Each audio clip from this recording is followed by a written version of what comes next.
on the scene. Franchise best on the team. Blue faces busting out the scene. New life is something like a dream. Back out fresh on the scene. Franchise best on the team. Blue faces busting out the scene. New life is something like a dream. New life is something like a dream. New life is something like a new life is something like a dream.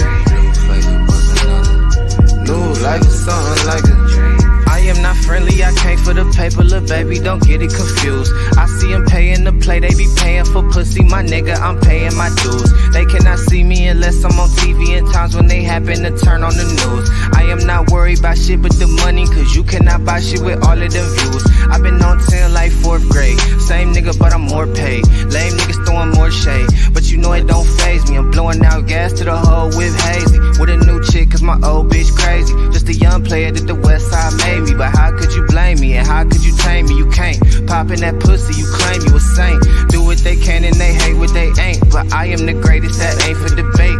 Raising the stakes and I'm eating them too. Hitters on deck, what you need them to do? Fuck all that talking, I leave it to you, cause I gotta go, got a meeting at 2. Tell me why all of the shit that you saying don't never match up with that shit that you do. We mobbing and thugging, you bitching and bugging, there's nothing that we got in common. I've been out grinding and hustling, investing this paper, got tired of eating that ramen. All of my music be heat, I ain't missing a beat, I've been blessed with impeccable timing. Watch all them people who friendly, it turn into envy whenever they see that you shining. Okay, I'm back out fresh on the scene. Franchise best on the team. Blue faces busting out the scene. New life is something like a dream. Back out fresh on the scene.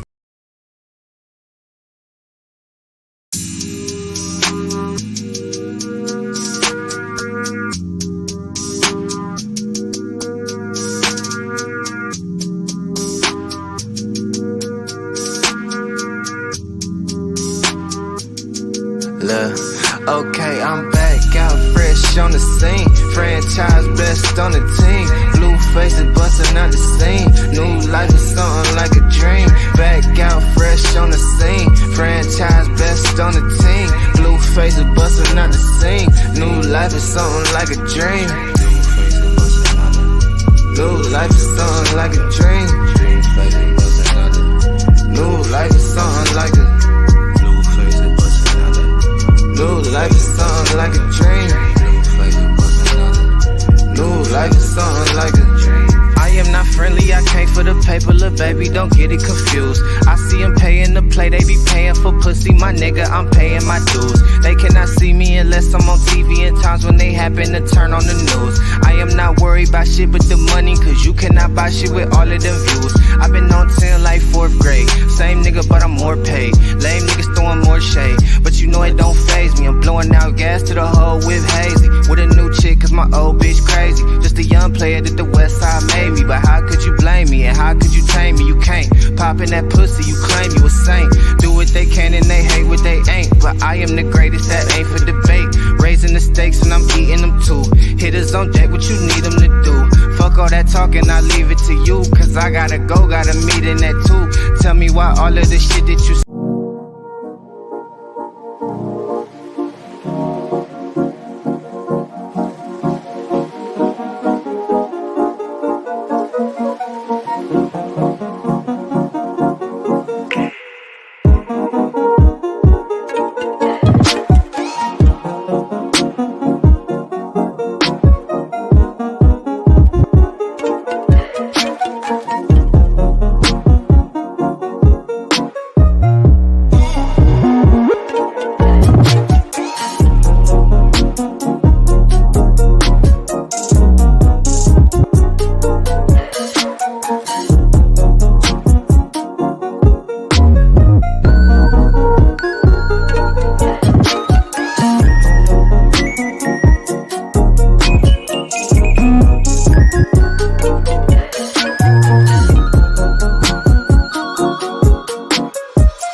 Welcome to We-On-Loc channel. Welcome to the We-On-Loc channel. Welcome to the We-On-Loc channel. We're here doing the same old things that we normally do about this time. Thank y'all for coming. I see we got some African people, some new African people in the building. Wow, I gladly appreciate you for coming. Gladly appreciate you for coming. I appreciate you for coming too, even though I don't know who you are. But what I'm gonna start promoting books that folks I think would like to read, should be enticed to read books, and one of them is called the book by Brother Islam, The Millennials, The Message to the Millennials. This is a very good book to read. A very good book to read by Brother Islam. Shouts out to Brother Islam. Another good book would be Dark Alliance. I would encourage people to read that book.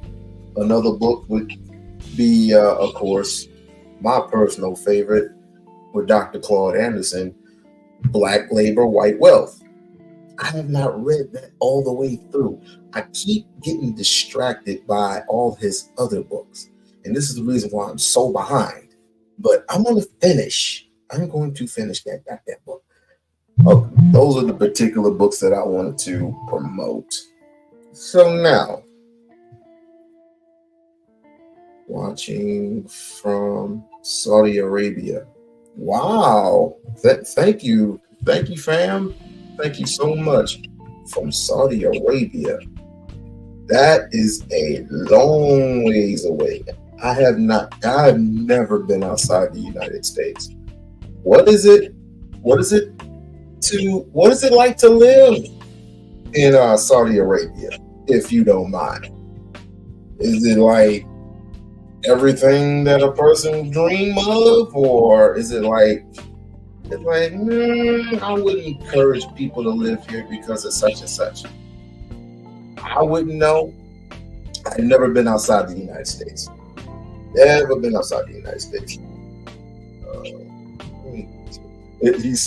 She said it's cool. Okay, I'll take your word for it. I'll take your word for it, sis. All right.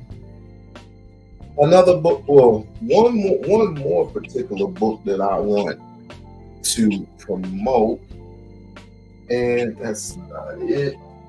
That is not it. If you plan on taking it's no different.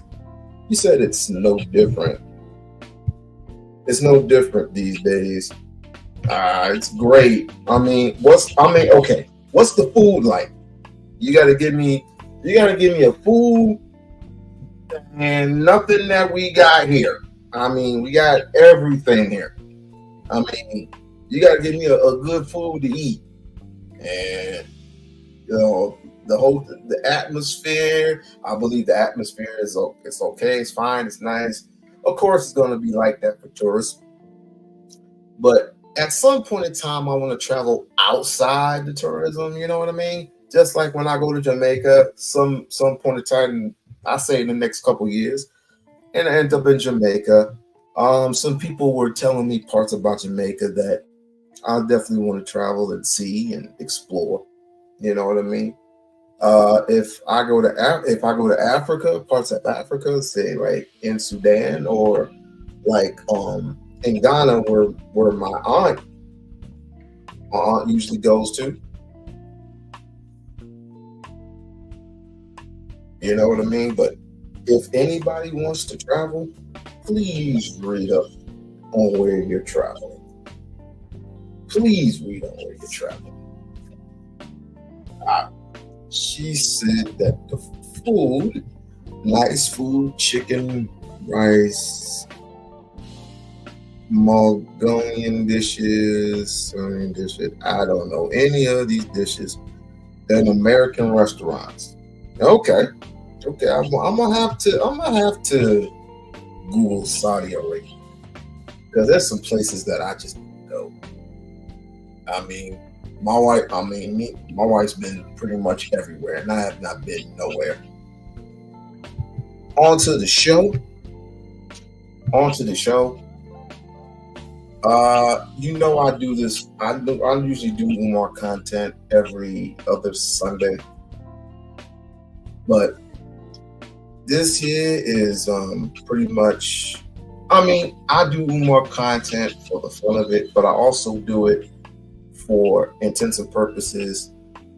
When he speaks, I listen, and usually 90%, 95% of the time when he talks about the truth most of the time. And some people are admittedly afraid to hear it. Some people do not want to hear the truth, and that's fine and dandy. You don't have to like him, but respect him. Respect his work, respect his work ethic. That's all I ever ask. But some people come in and they want to act a fool or whatever, don't want to give. I mean, you can say whatever you want about Umar, but all these allegations, they just need to they just need to stop. And that's what I'm here for. I've seen the man twice. I've interviewed him twice. I plan on interviewing him again in the near future, possibly for the last time. But y'all need to recognize, most of our culture is what it is for a reason. And I'm gonna say it in the most uncomfortable way. Y'all don't do anything. All you do is, most of the time, if you're not donating to somebody, if you're not giving, you're not giving a couple of dollars to a person in need, if you're not helping your community strive, if you're not building, if you're not help building, and you're just a consumer just wasting money on white folk shit, you have nothing to complain about. All you do is get up and vote. That's all you do. And you end up voting for somebody that you don't particularly like. And so when somebody comes along, no matter who it is, tells you, if you want better for your community, you're gonna have to put in work. And most Negroes don't want to put in no work. So, but then of course the shit with Dr. Umar and this fat chick, I'm not gonna even. Y'all seen the video dozens of times. And then, of course, they want to get on him about snorting cocaine, which he does not snort cocaine. He doesn't do it. The one thing I would love to get on him about, and I hope he's watching this, at some point, when this mission is done, when the school is up, or when the school opens, settle down, brother. That's my only expression to you. This is my only little talk, like brother to brother talk, brother to brother talk. Settle down, because one day you gonna wake up and realize it's gonna hit you, and it's gonna hit you hard to where it's gonna hurt. I've been thinking about this for a long time, and I've spoken to a few sources that this brother just needs to just settle it down. I know you love the ladies. I love the ladies too, but for me, it's a threshold. For you, you're single. You do what you do. But you're going to end up getting caught up one of these days. And so, on to more important things. Other than that, that's my only thing that I have an issue with. That's my only thing that I have an issue with. Other than that, what you say and what it is that you do I support. I'm always going to support. I'm always going to respect your work. Minus all these other Negroes around here. And I'm going to get to a couple things. The first video I'm going to get into is a friend of mine.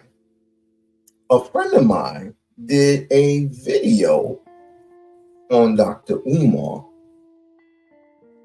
And it was an interesting live. Oh, Venus, you do some very interesting lives. I had to recommend you, my sister. I had to recommend you. And let's start right on the money. So let's just do some reviews. This is just a review. And let's play the clip. Fair use. Went to another city or whatever. Black celebrity. Man, he need to shut up. Venus for the blackity black string. Yes. Ninjas, we made it. Hey, Venus. The rest of y'all ain't off the hook, okay? Support the $5 fund today. You can feed my non-existent children. Yes.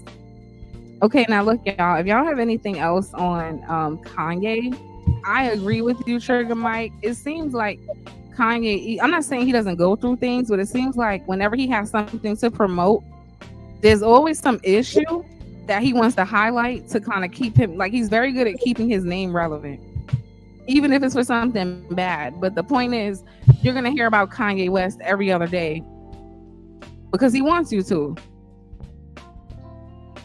And also, usually there's a project that's coming out that he wants to draw attention to, right? The way he parades his wife around, he knows that the blogs are going to pick that up. Him having his like fashion industry issues and always putting himself in a position of disadvantage against the small hat community. He knows the blogs are going to pick that up. So I just think he's very clever in keeping his name relevant. But this is, let me tell you, Sugar Mike, you know what would have prevented all of this? What? I'm about to show you. Because Dr. Umar got the answer right here, man. If he would have just stayed with a black queen, you know what I'm saying? Oh my God. Never had, look. Okay, Dr. Umar wants to tell y'all. Snow bunnies never. I said black queens forever, snow bunnies never. I said black queens forever, snow bunnies never. Black queens forever, snow bunnies. This is why Dr. Umar is saying what he said, okay? Kanye went over there fucking idolizing Walt Disney and all these damn people who are like damn near slave masters, allegedly them damn selves. He, as a black man, chose to go idolize that, go over there to the Kardashian house, change his whole accent, change his identity, damn near turn into a white woman his damn self. Now he want to come and tell us like we supposed to care. All right, what happens in Chicago? He not even giving Chicago vibes no more. What the fuck? I gotta ask, because we keep using Dr. Umar as the authority on what black men should do in relationships. And is this nigga even married to a black woman? Huh? He has black children, and he put out his job application. Y'all didn't see? I got more authority to say that shit than Dr. Umar does if he not married to a black woman. Like, he not the authority on who should be married and who. If he old as shit, he's almost 50 and hasn't married. I don't know if he's married. Like, he could be married in secret to keep his family safe or whatever. But if he not married, man, he need to shut up. Black queens forever, snow bunnies never. Okay, he said what he said.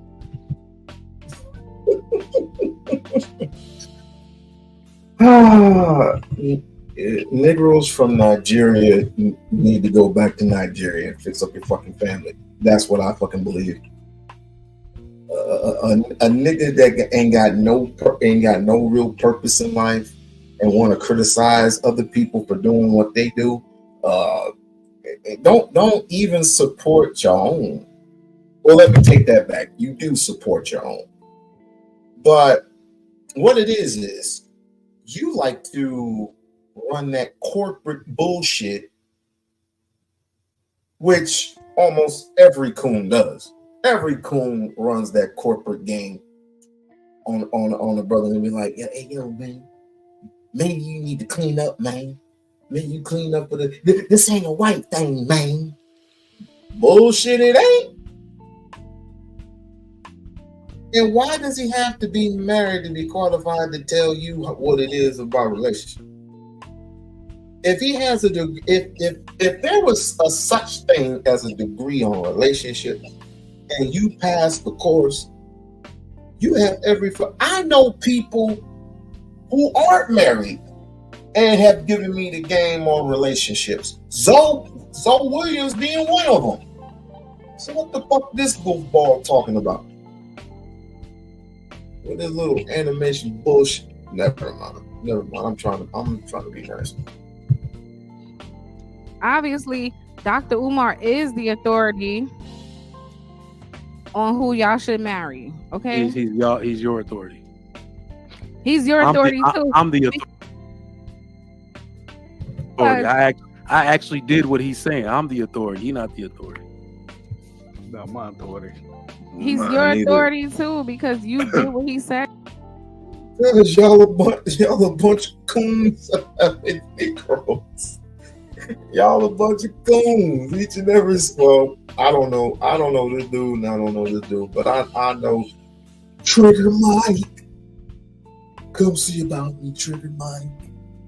No, how'd it go? How'd it go? Come see about me. Come see about me, Trigger Mike. Come see why they call me Trigger Mike. Goofball. Well, it is what it is. It is what it is. I don't know why Venus is having all these, again, I don't know FS and I don't know YG, blah, blah, blah. I don't know none of these things, but she be having some weird goons over there, but not all, but I mean, it's her show. She runs a great show. Trigger Mike, you married a black queen because you knew what time it was, okay? I'm just gonna let you rock because you're not gonna let that shit go. You got it. Yeah, that's her dude. That's her guy. The whole purpose, numbnuts, was has always been Umar's stance. In order for the community, well, let's just say it, in order for the African community to continue to rise and strive, is that there can be no outside interference. How often do we give ourselves a chance? How often do we give ourselves a break and just, if for example, if you have an issue, if you start to have issues in your relationship, your first relationship with the one that you're with, and you decide to separate yourself from that black queen, find another one. Find another one, and another one, and another one, and another one. And here's the thing. People come up to me, who used to come up to me and say, why do black men hate us? These are women. These are African, dark-skinned women. I'm pretty much fair-skinned. So we're talking about, well, let me put this a little bit closer. We're talking about fair-skinned people like myself, or a little bit darker shade, often ask me, and again, these are females, why do they hate us? And here's my answer. I don't know. I don't know. I can only speak for myself. I'm always, my interests, my inner being, my respect, my influence is always going to be, if I ever get a divorce, is going to be with another black woman. Whether she be blue, black, purple, or bright orange, or whatever. It doesn't matter. That's my commitment. My commitment is first to God. My second commitment is to a woman. a black woman. I mean, people have their own personal preferences, but when it comes to Pan-Africanism, and this is what we practice, this is what we preach, it's going, your dedication is going to be to a black woman. It has to be. Because we are the, aren't we dead last in everything? Correct me, maybe y'all can correct me if I'm wrong. Aren't we dead last in everything? Dead last in family, relationships, economics, all these things. Aren't we dead last? I'm just saying. And I honestly, to God, I wish Dr. Klye Muhammad were here. If that man was still alive, oh shit. I just think everybody should listen to Dr. Umar. He never leads us astray. You know what I'm saying? Now you trolling. Now Bullshit. you trolling. No, I listen to him every once in a while if I'm bored. I listen to him. It's no harm in listening to him. Yeah, like anybody, he makes good points. He make good points. You know, I don't know if he's following his own points, but you know, he made good points. It's all about family first in the black community. So I'm all about family first. So, question, Trigger Mike, who's a better person to speak on black issues? Who would you like? Can you name some people who you think would be great to speak on black issues? I actually listened to Denzel. It's ironic you brought him because we have a Snow Bunny watch. We have a national black celebrity Snow Bunny watch. If you get caught with skim milk, we're posting you with the bunny rabbit. Ain't nobody above accountability. And you heard him. If you get caught with skim milk, 5% milk, almond milk, anything other than chocolate milk, you are a part of the problem, and we're posting you with the bunny. You heard it's a Snow Bunny watch, and I'm here to spread the word. It appears you've been Snow Bunny. Somebody sent me a picture because we have a Snow Bunny watch. We have a national. So everybody, we have a Snow Bunny watch. It's a national emergency, state of emergency, and it has to stop. Black celebrity Snow Bunny watch. If you get caught with skim milk, we're posting you with the bunny rabbit. See? It's a problem, y'all. Why they got the Undertaker music playing in the back though? This shit is serious. It is what it is. And I'm so sorry that it hurts some of these Negroes' feelings. I you know what? I wish we were in another part of us black folks were in another part of the country. You know why? Because if we were in another part of the country, if we were in Jamaica or Haiti, we would have no choice. It wouldn't even be an issue. But to seek another black woman, and here's the reason why y'all do this to yourselves. Not me. The reason why you do this, you go so hard for white women, and it's not just white women too, but I'm gonna stick to that. The reason why y'all go so hard on a white woman is because you can't get a black woman to submit. And the type of submission that I'm talking about is on some patriarchy shit. When are we ever going to stop and realize that shit don't work? Not in this century. I mean, you got your passports and everything. What does that change? Nothing. Because if you go out to Brazil, what do you got waiting on you? Black women. They just speak a different language. Oh, but they're soft and they listen to us and they make us a sandwich. Yeah, and then they tie your shoelaces the wrong way, and then they ended up divorcing your asses. I don't like. You go to Brazil, you go to all these, you go to all these other places. I mean, shit ain't gonna change. I mean, how long is that shit gonna last? How long is it gonna last? Not very long at all. We got KJ in the building. Black Queens forever. Snow bunnies never. Black Queens forever. Snow bunnies never. I can't wait to. You know what? I gotta call my man's right now, but he's in another. I think he's in.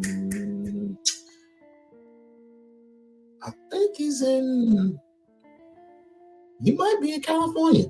Who knows? I haven't texted him in a minute. And I was supposed to play it. Oh, let me play this real quick. Maybe you don't realize it. But women are more unprotected than anything. And if you don't believe me,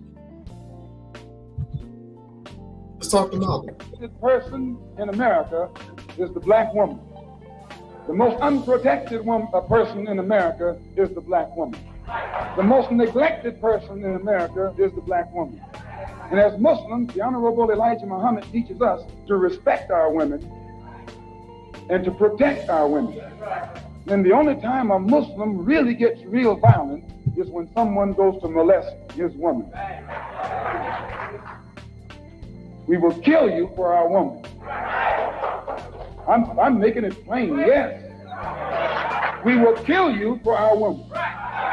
We believe that if the white man will do whatever is necessary to see that his woman gets respect and protection, then you and I will never be recognized as men until we stand up like men and place the same penalty over the head of anyone who puts his filthy hands out to put in the direction of our women.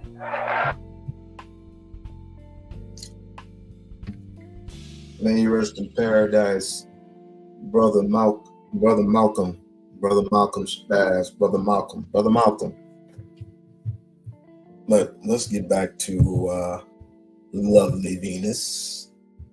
And she is very lovely, by the way. No shade in that. I think I lost it. Where did I put it? Oh, it's right here.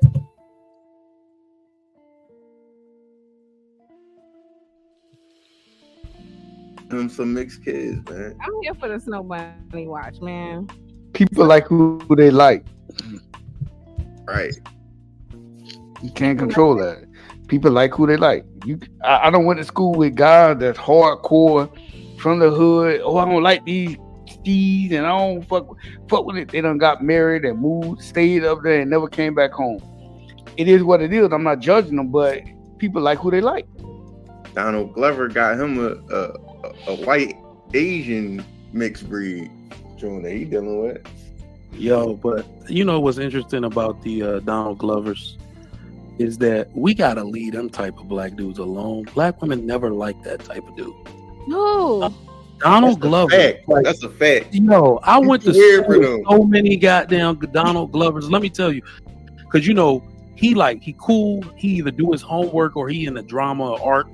And all the black girls call him weird, and but he your nigga though. Like you never even like, yo, this is my dude. He could draw, like most of them could draw.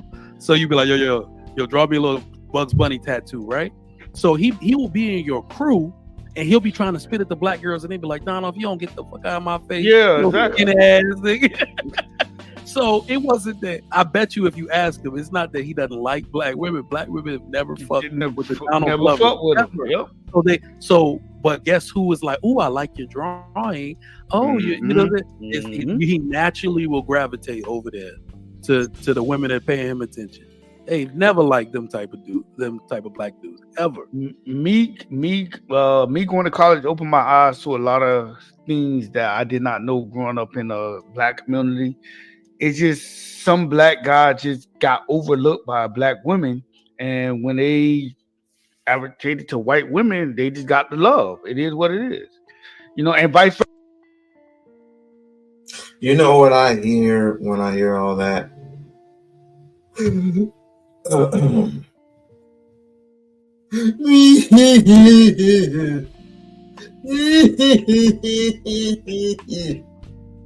That black woman never liked me. Oh, they looked over me. And they got with the football player. Oh my God, they got with a basketball player. And I'm just a nerd. Oh, boo.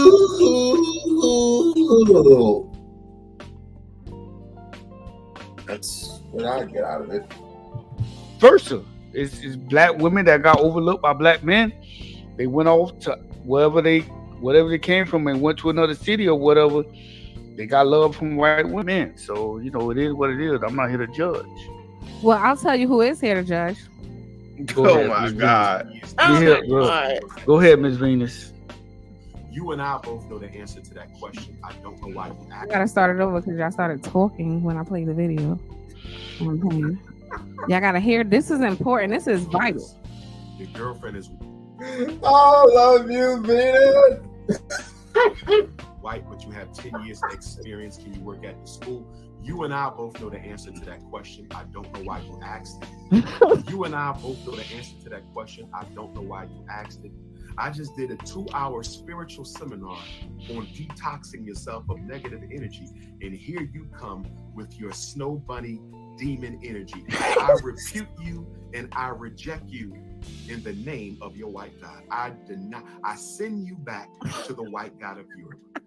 My brother, you have my permission to join a white church with a white pastor, with white angels on the wall, and a white Christ. Some black people need to go to a white church because that is where you belong. Is he lying? Let me know if he's lying. Some people do belong to, not just a black church.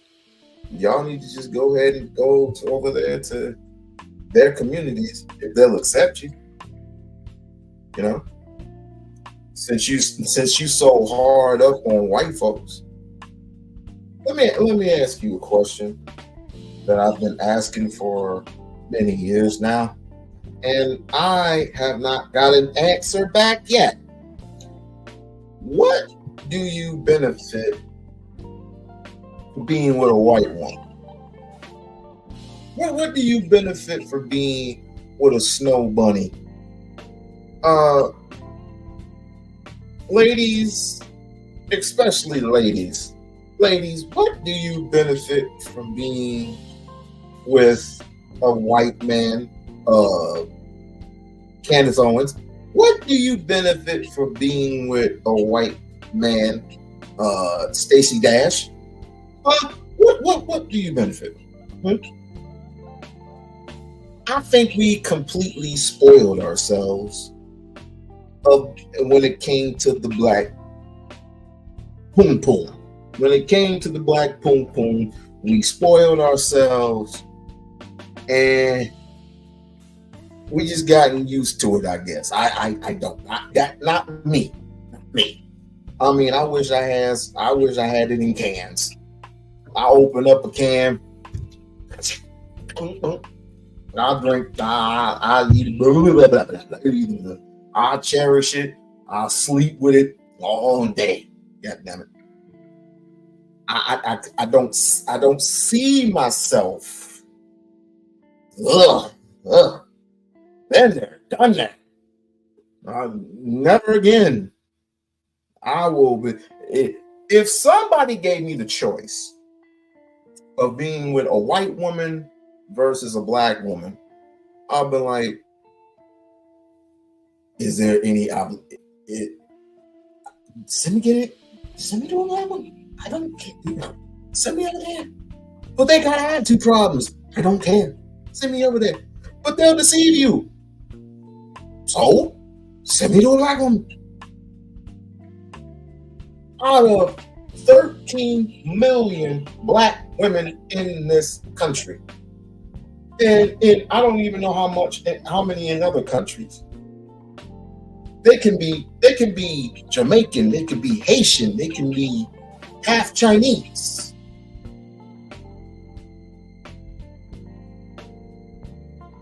It is important to me, and it's mainly important to him. But people have their preferences. Oh well. Just don't start whining and crying, and when shit happens to you, the worst of the worst happens to you when it comes to your white savior turning you in and enslaving you once again. But that's what it is. What it is. Yo, what, bro? Yo, this is insane, man. This your guy? You fuck with that? You support that? I don't think I understood it. Let me play it one more time.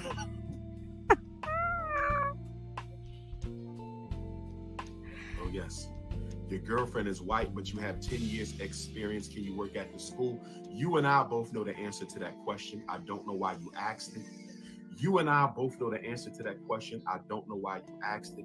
I just did a 2-hour spiritual seminar on detoxing yourself of negative energy, and here you come with your snow bunny demon energy. Snow bunny demon energy. This is where is this? Where can we find it? This is low-key comedy.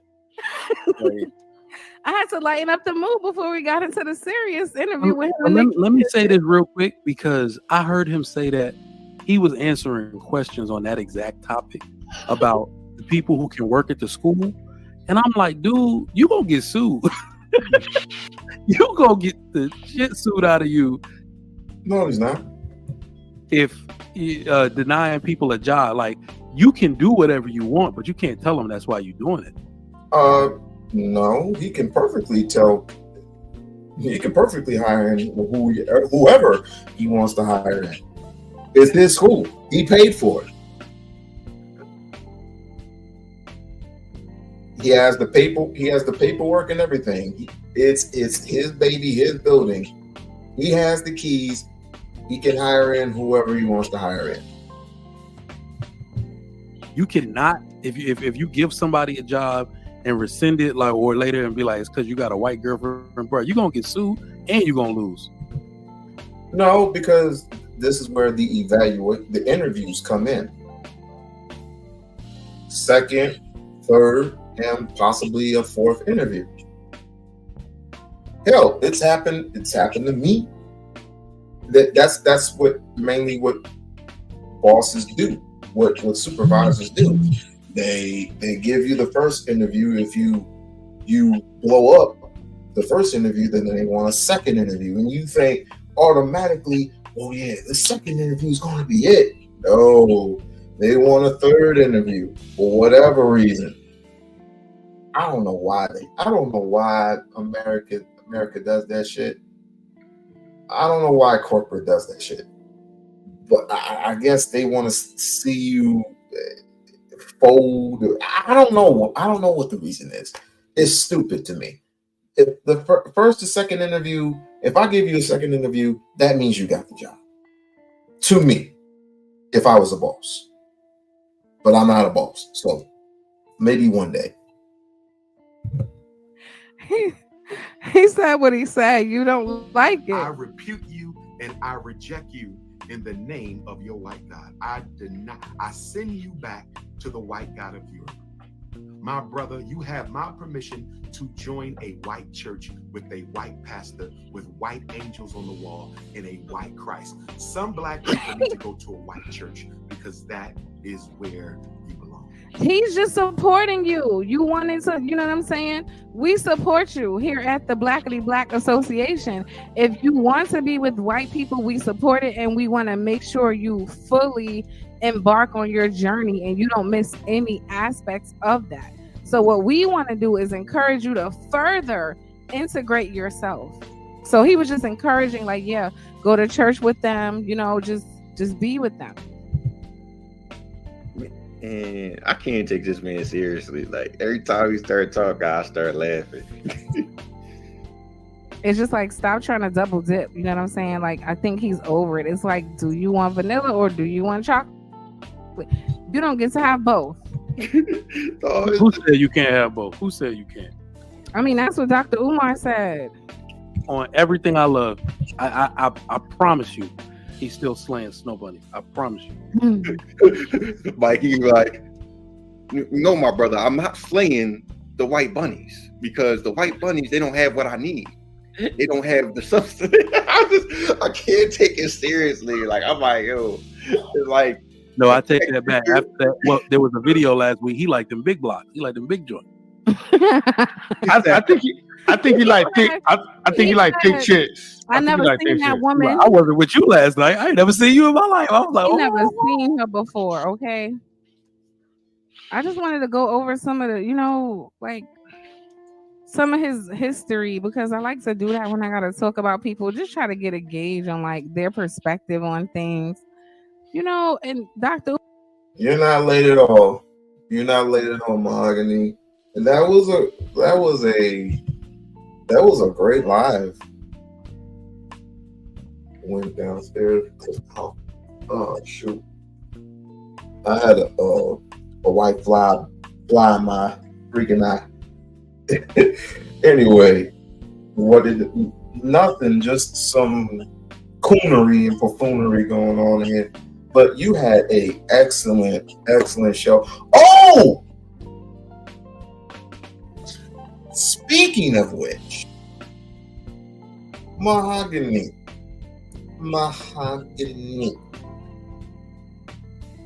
When you brought up that last little, no, not that last, not the one, not the Martin one, but when you brought up the clip of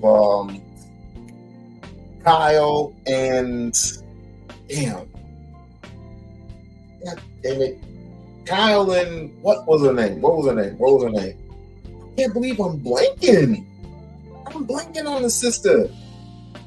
I'm thinking about it. If anybody living under a rock has not watched Living Single, please watch it. I mean, it's from the 90s, but needless to say, there's a group of women living together, right?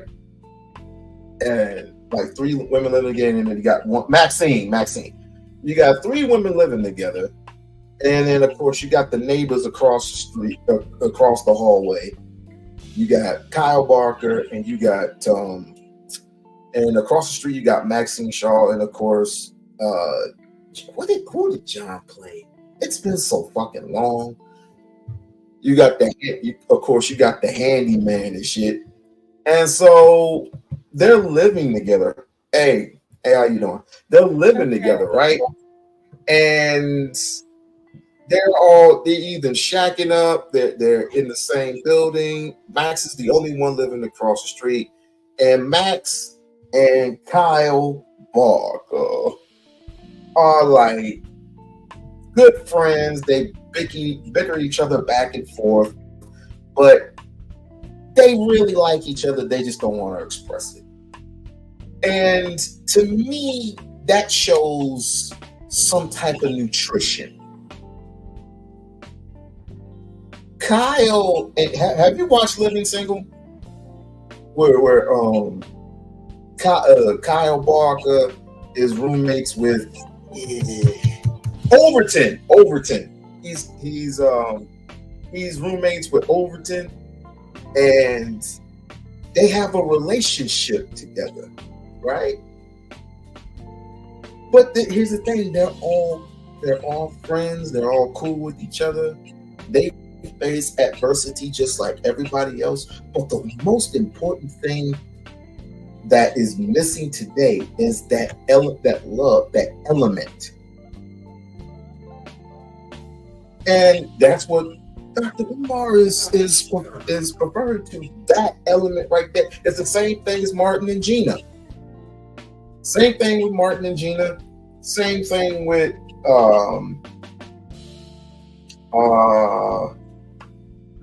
Overton and the other chick. I'm missing a whole bunch of fucking names. I need to get my shit together. But needless to say, all these shows, all these fucking shows, these black shows, they express some type of nutrition, whether it be good, bad, or indifferent. But the most important thing that they show is they show love. Marty says, there's not enough shows. But yes, exactly. Exactly. And you know why? Because you got goofballs like this. I gotta go back to it. You got goofballs. You're one of my favorite people. Embark on your journey and you don't miss any aspects of that. So what we want to do is encourage you to further integrate yourself. So he was just encouraging, like, yeah, go to church with them, you know, just be with them. Man, I can't take this man seriously. Like every time we start talking, I start laughing. It's just like, stop trying to double dip. You know what I'm saying? Like, I think he's over it. It's like, do you want vanilla or do you want chocolate? You don't get to have both. Who said you can't have both? Who said you can't? I mean, that's what Dr. Umar said. On everything I love, I promise you, he's still slaying snow bunnies. I promise you. Like he's like, no, my brother, I'm not slaying the white bunnies because the white bunnies, they don't. Everybody believes that Umar has a white bunny stashed away in the closet somewhere. I swear to God, everybody believes that. And it's getting it doesn't hurt. It doesn't hurt me. Because it's I'm not him. And I don't do white girls. I don't do the whole white girl thing. A black woman will always be my preference. However, you have an attitude, then I'm gonna leave you alone, and I'm gonna go over here to somebody who's a bit more, relaxing, up to a little bit up to my standards. You know what I mean? But what's up, Emma?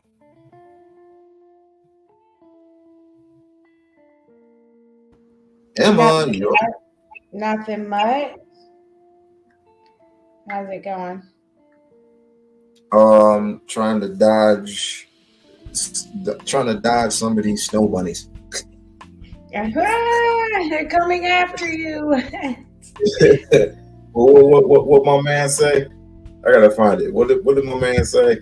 He said, "Black queens forever, snow bunnies never." That's gonna be on the top. It's gonna be on a T-shirt. Yeah. I hope I don't get sued for it. That's gonna be on my freaking T-shirt. Right. Oh, blessings, blessings, sister. You have a great live show. I wish, honest to God, I wish I could get through these people, but this is a whole different generation. This is a whole different generation full of people who want who they want. You talking to me? You talking to me? Yeah, one. Welcome to you. It's embedded in me. I'm sorry. It's embedded in me. I'm so sorry. When I hang out with my friends, it's like, you trying to talk Jamaican. I was like, I'm not. I might have Jamaican in my. I don't know. I honestly, I asked my elderless cousin.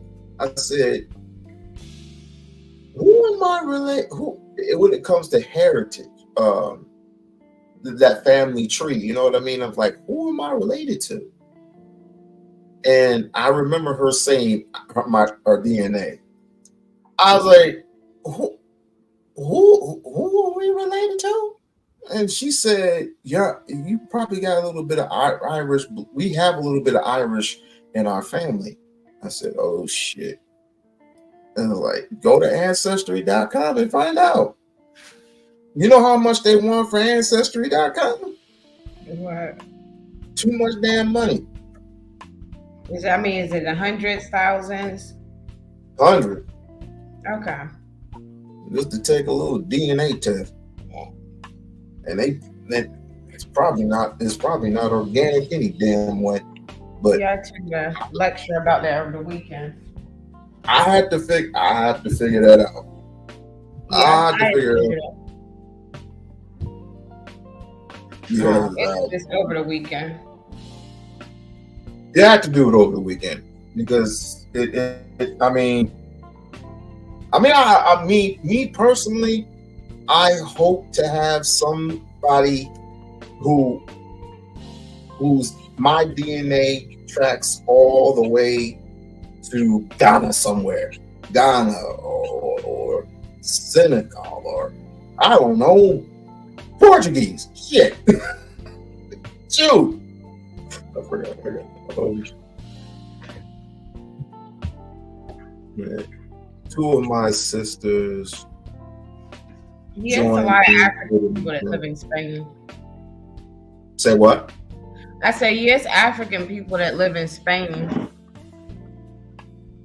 Because it's Portugal. Spain. It's Portugal.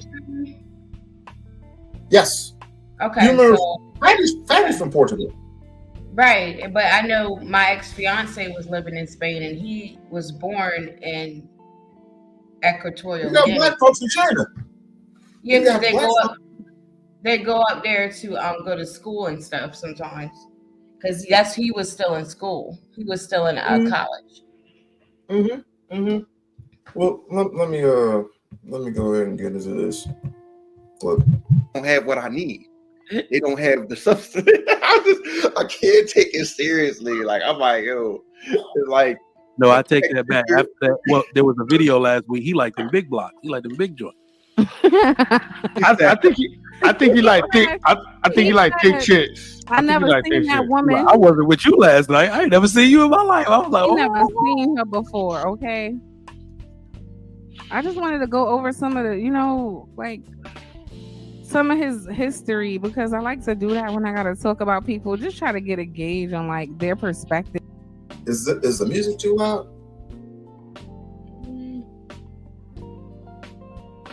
Why are you playing or talking? Huh? Just turn it down just a little bit. Okay. If you don't mind. On things. And Dr. Umar is one of my favorite people. I like a pro-black person. There's not enough of them. There's a lot of pro-black men out there. Where are they? I promise you, Miss Venus, it's a lot of pro-black. Most black men are pro-black. Where's the meeting? There's no meeting, but I promise you, Miss Venus, there are majority of black men are pro-black. Trust me. Majority of men are pro-black. They might not be in this whole YouTube circle because I wasn't in it. This whole YouTube circle, but I promise you, the conversation I have, most men are pro-black. Okay, hold on, y'all. We got to get past this whole black men and black women beef and shit. Whatever that get past, we'll be all right. Attention, Venus. Attention, Sister Venus. Yes, sir. I'm sorry. Something I might want to add to this. This one, real quick. See, what you notice about Dr. Umar is when he starts talking, he sounds very much like a black preacher. Yeah. So that's why I can't take him seriously. But I could say that he does make some points that I could agree. He make great points. Sometimes. But he's not married, and he got baby mamas. To me, he most of you motherfuckers ain't married.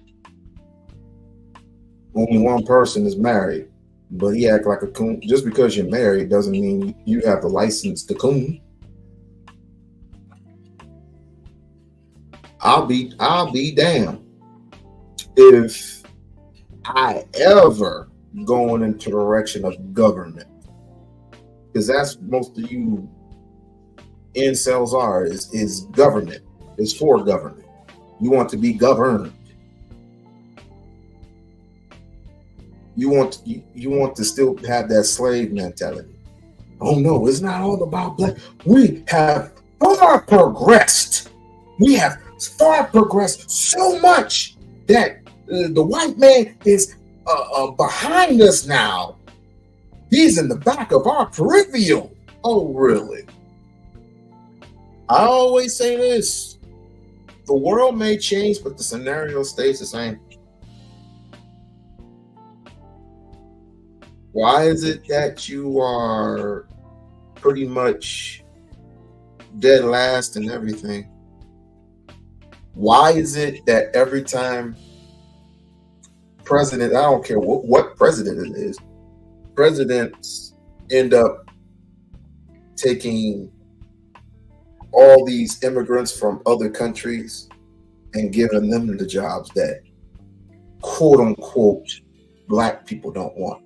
I remember there was a point in time where there were classes, these free classes implicated certain jobs, like STEM jobs and stuff like that, for the young guns.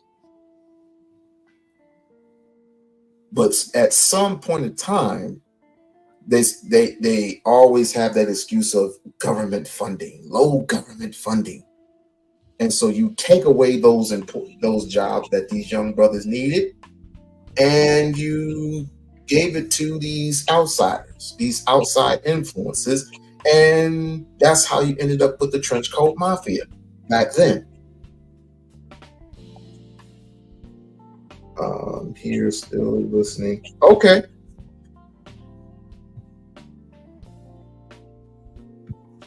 Before I continue, did you want to say something? No. But what do you take? I know you don't take offense to this, but would you take offense to Dr. Umar, this quote unquote being in your living room and telling you who to date? I'm not saying he's necessarily doing that. I'm not saying that at all. But I'm saying in the importance of black families, and they always talk about black families. Black family this, black family that. Black families are important, yes. But how are we going to have a black family when we can't get along with each other? Riddle me that. You don't believe me? Go on any channel, just type in black women versus black men, and you'll get a plethora of gender wars everywhere. I'm just over here thinking, as you're talking, because I really don't have an answer for when you said people not getting along and everything like that. So people just need a certain amount of whatever they need. So I don't know why. It seems like everybody's enjoying. I mean, they've made entire sectors. They've made this, that, entertainment.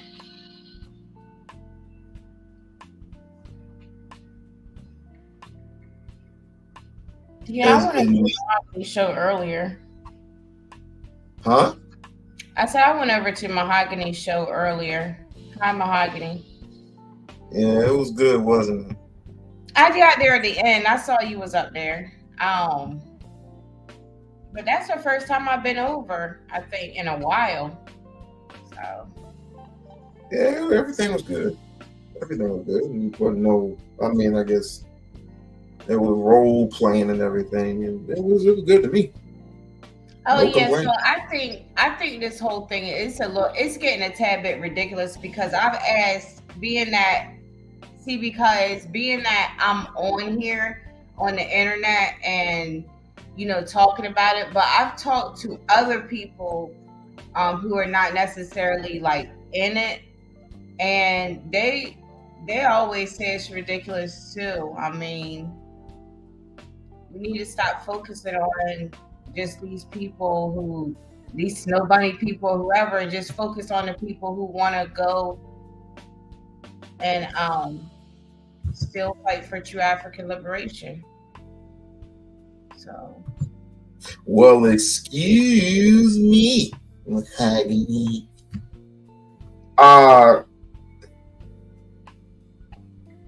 don't know. I mean, I can't tell you why you can't do it. I mean, either you got it or you don't, I guess, because I don't have a problem in that department. So I don't. Me either. Because for one thing, I don't do tax stuff. I don't tax a black woman. I don't tax her for what she does. I mean, just because they're had a couple of bad apples doesn't mean I say, oh, she disrespected me. I've had a lot of bad experiences. So have I. That doesn't mean I deter myself from being going outside my race. That'll never happen. That will never happen. What do we? I want to ask you. As a matter of fact, you're the perfect person to ask this question. What do you benefit being with a white man? Well, I'm thinking you already know the answer because you asked me. But the thing is that clearly, the same thing you can benefit from a black man and possibly more. Possibly. I don't know, but you can also get treated nice. You can get treated like a queen. You can do all of the same stuff you do with a black man. You can do it with a white dude. Okay. I'm not gonna judge.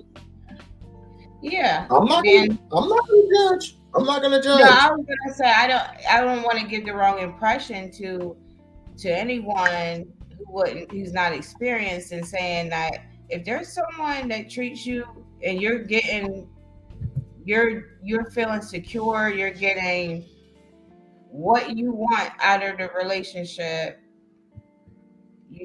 I don't want to tell them to go away from it because they're white.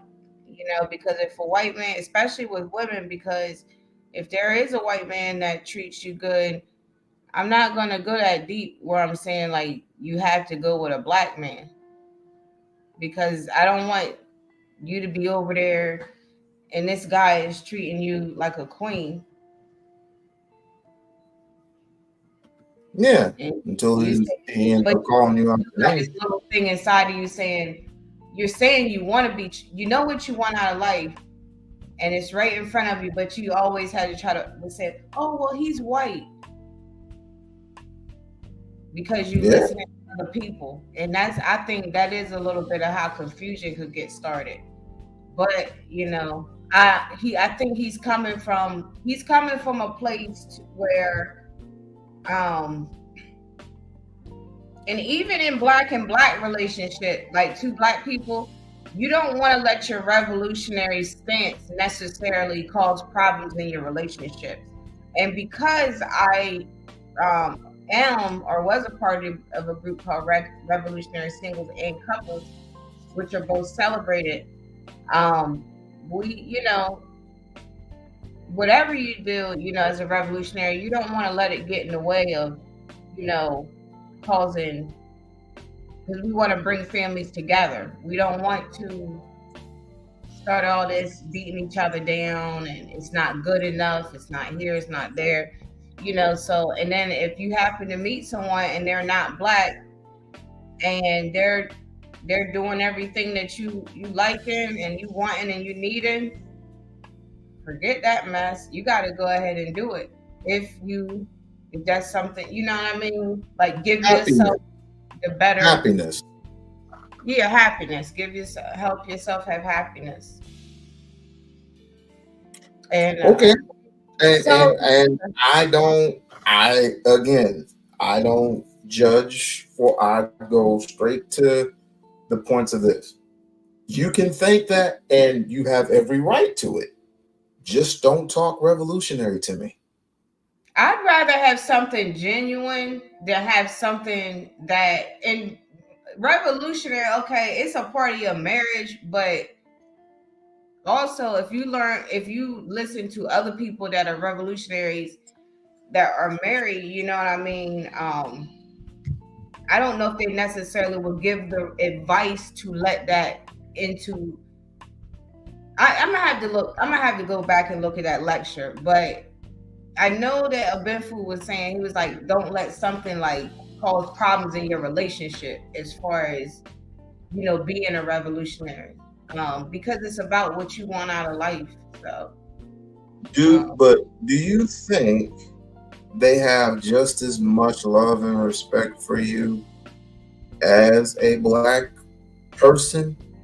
yeah. I mean, you saying that white folks have just as much love and respect for you? Yeah, if not, maybe going overboard to show that, and like I said, you don't want to make anything awkward for yourself, but possibly even going overboard to do more, because we're in a point in time where I understand it's very revolutionary time, but when you're talking about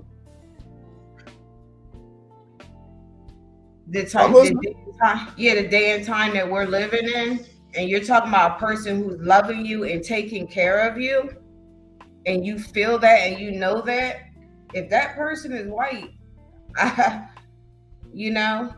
only God can really tell, because I don't, it's but so many donations from African family we can have. At a certain point, some of these women, they want to go and they want to marry men that are taking care of them and treat them like a queen. And if that is a white man, then now if there's problems, we'll come in and we'll try to help you. We'll try to help you. Like if she'd be like, okay, he fucking with me. And say the white dude fucking, y'all should, we'll go check up on you and stuff. But that's even if you were a black dude, same thing. We'll go African family, we'll check on you. I don't know if you've ever noticed, or any of y'all have ever noticed, but did you see Trump's shoes? No, I heard you talking about them. Now, I guess he was in. He was sentenced to. He was in court, and he was sentenced to pay a substantial amount of money for $3 million or something like that. And he came up with a great idea. It's like, since all these black people, so-called black people, love me so much, that I'm going to give them something that they cherish. And that's a damn chip. Do you know how much that shoe costs? What? The same thing as what the ball put out there. Too much damn money for a damn sneaker. How much was it? I think it was 400 or something like that. Okay. But niggas bought them. Niggas bought and they sold out. So your love, he used you to benefit himself. That's love. Freaking Joe Biden, he told you that if you did not vote for me, you are not black. That's love. Hey, I'm not a politician. I'm not a politician. I don't get into politics. I'm a simple man that works from 9 to 5, just like everybody else. And what I've seen and what I've been through as a small boy, now a grown-ass man of 43 years old, I am telling you that there is no such thing as love for a white male or female. Listen to Oh, me. sure, they'll smile I was with you. thinking about They'll that smile too. with you. They'll gawk with you. You can have friends. I've had plenty of white friends. But if we were in an honest conversation, we'd be like, look, I mean, we've been friends for 30 years, 30, 40 years. But if shit were to go down, would you be by my side? No, you wouldn't. You wouldn't. But now you're gonna start going around blaming people for that. It's other black people that's not by your side. So what? I mean, do you blame them? I'm not getting ready to do kamikazes for all these ignorant people. These people out here just doing any and everything. All males. And that's why I said stop blaming stuff on white people and come on here and focus. Race loyal. You got to be race. You got to be loyal race first. You got to be loyal race. Well, KJ, it could be just because of actually your surroundings. It could be because economic status, which dictates your surroundings. And a lot of times, it could be because family structures. It could be different things. Oh, that's what they call it, exposure. There's people that's off in countries, and these African women, they be fighting to be models and stuff, and pulling them up out of there and stuff like that. I bet you better stop. What you gonna tell her? No, stay over here with African family. Don't go over here with these white folks and be a model. I'm done. Damn, you know how many females and men. It's a ratio 3-to-1, right? It's 3-to-1, I think, female to male. How many? It's got 13 million females to 10 million males. And I will not. You will not what? How many times do we have to ask as black women? Because we're not going to sit up here and keep on asking and doing all this other stuff and having y'all telling us that we shouldn't be talking to this guy and that guy when they're treating us like a queen. You know how if you know they treat you like a queen, if you live in it, you in it, you sit in it. Ask Stacey Dash that very same thing. Nobody said she had a good selection. She was not. See, that's how you try to pick people like that. We're not talking. She got married twice. Actually, I'm sorry, 3 times. Halle Berry's been married how many times? She's biracial. 4. Okay. 4. She's very beautiful. We're talking about. She got cheated on. She got cheated on by her Renee. Justin, the baseball player, I think cheated on her. Right. And then she ended up with a white account. Well, she ended up with 2 white folks. And he finished her off. So all of y'all dudes, it doesn't matter if you're white or black. Don't try to make us think that a man is still going to be a man, no matter if he's white or black. But I'm just telling you, dated black men and white men. Anybody else? It's not about who you love. And at the end of the day, when it comes to the fight, when it comes to the liberation, they're not going to stand by you. They're not. They are not. They are not going to pick up a weapon and fight with the Black Panthers. They're just not going to do that. They're just not. They ain't got no business over there. They're gonna fight with who? Do you honestly think that China? If we were in China, I don't know why black people live in China. Do you think honestly in China, if there was a war, we would be all up in their business? No. Okay, China, give me a timeline. We-On-Loc. Give me a timeline. Give me a timeline. I can't name specifically. No, I'm talking about when are black men going to? That was the big question black women were asking. What have black men done to show that they love black women? You see how I have these. You know what? And you know what? I understand it from where that comes from, and I'm gonna give you credit. No, I'm gonna give you credit. I'm gonna give you credit. because I understand where that's coming from. It's based on these nitwit ass Negroes with bigger channels that disrespect black women. I get it. Listen, give you kudos for that all day. But again, that doesn't give me the excuse to go and find somebody who I can't be in love with. I can't. But hold on. When it comes to the discussion,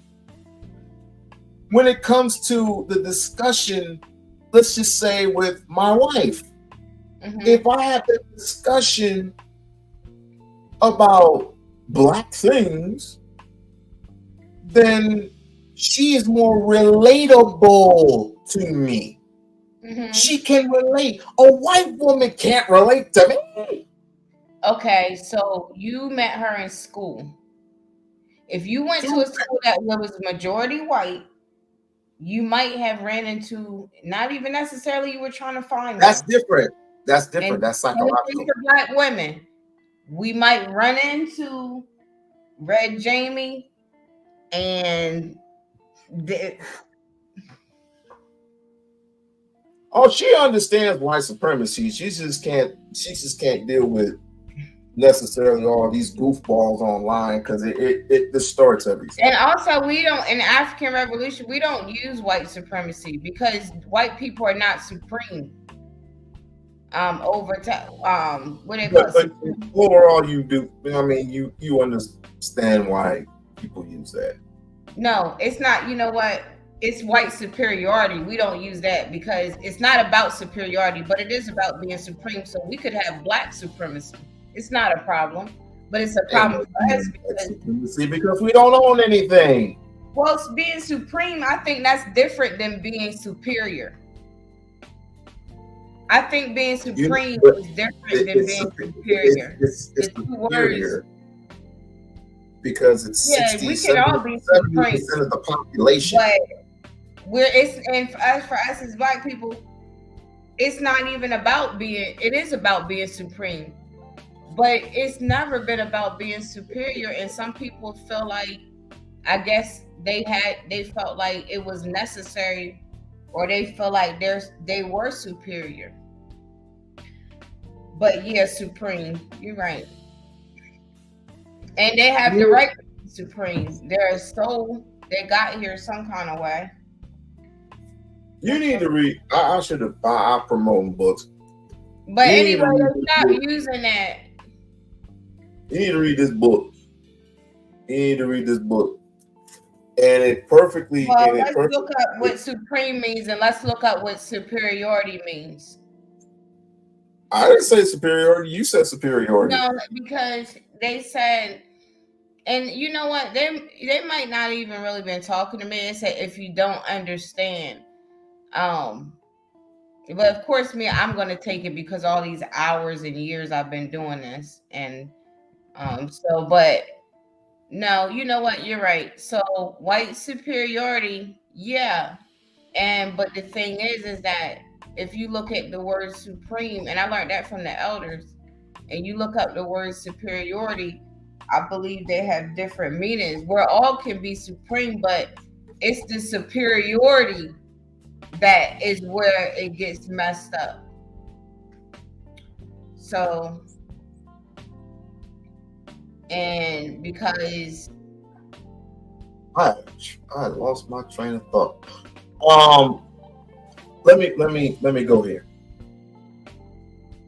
When Donald Trump sold those shoes for how much money that he owed to federal or to the states or whatever, you don't think he got that money? You know how he got that money back? Superiority to the people. Meaning us, because he knew what we liked. The former president himself knew what black people liked, what they wanted. He gave money to them. He gave all these specific things to black folks. And do you know who hit? Well, I ain't gonna talk about this. That ain't got nothing to Well, do you with know that. what? I'm looking it up now. KJ, thank you. But this is the English language Which, also as well. So we have to look at all of that when you asking me what and what not. I do not understand. But you're right. Um, the I mean, we all know no, what because I this is you're you're I right. was gonna You go call it like supreme, supremacy. not Yeah. supreme. It's not supreme. Supremacy. Supremacy is based on somebody that owns and controls. He who pays the tune, calls the fiddle, calls the tune. If you own and control a source, even if you have stolen throughout the histories of our language, our history, our resources, everything that has been stolen from us, they are the ones that are now in charge. They have been in charge for centuries, right?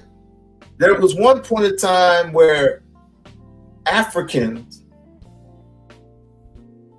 literally ruled their country. They still do. You're just letting a certain percentage of Europeans and Chinamen take over your country. And from what I was told, what I witnessed and what I read on is that Africa is now taking their resources back.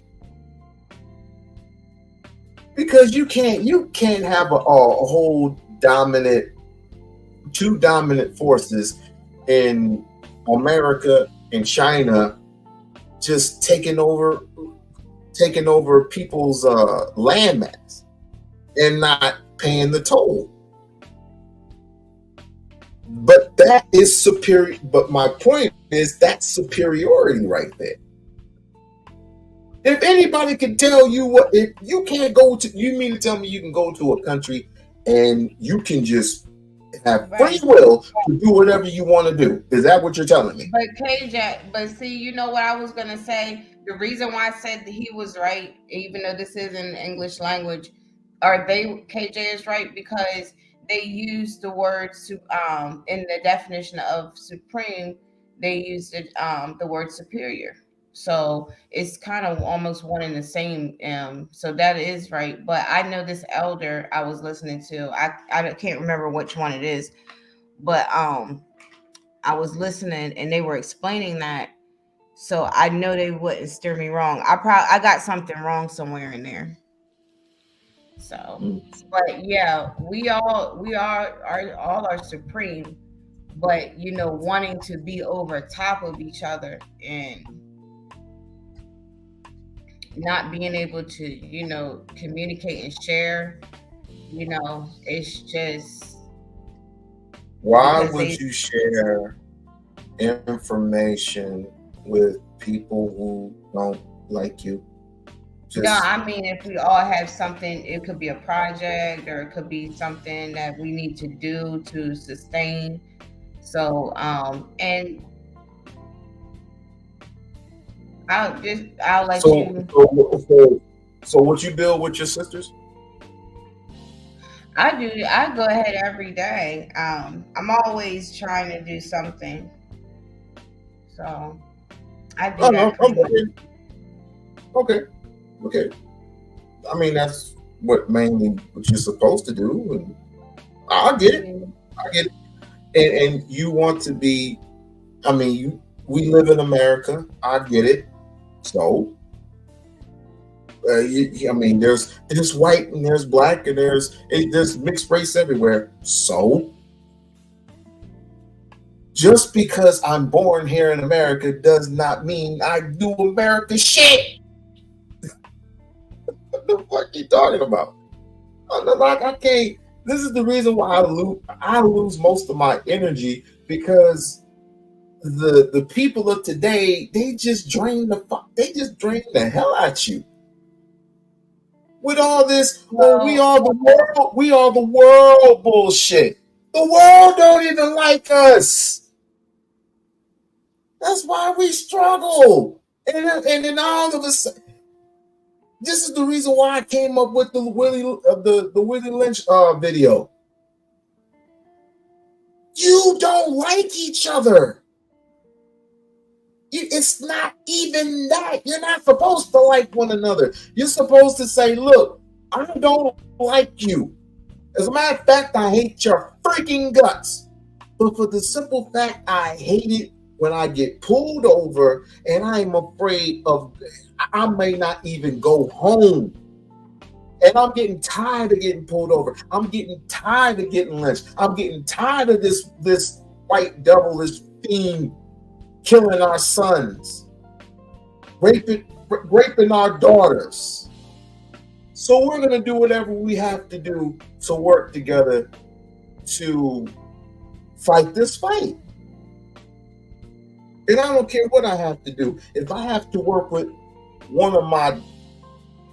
my enemy, I'm not talking about the enemy. I'm not talking about the enemy without. I'm talking about the enemy within. If I had, you know how Umar and what's the brother's name? I'm blanking. The Hollywood brother, the one that got the museum. What's his name? Tariq Nasheed. Tariq. They don't like each other. But if any shit were to happen, I'll bet you they would do any and everything to keep Black liberation alive. Because it's all about survival. And just because people have an issue with what Umar have to say, I mean, I don't get these people. And this is the reason why I don't even waste my time talking serious talk with these people, because it's a waste of energy. You spend all that time in junior high, high school, college, trade school. You spend all that particular time learning the baby English language in communication class, in debate class, and you go through all that, and you realize you have basically wasted your time because you're fighting a fight against your own brethren who don't even give a fuck about liberation. They're bickering and fighting each other all day long. And you don't see. I take that part back. You would rather be with somebody that basically makes you feel good. I watched Monsters Ball.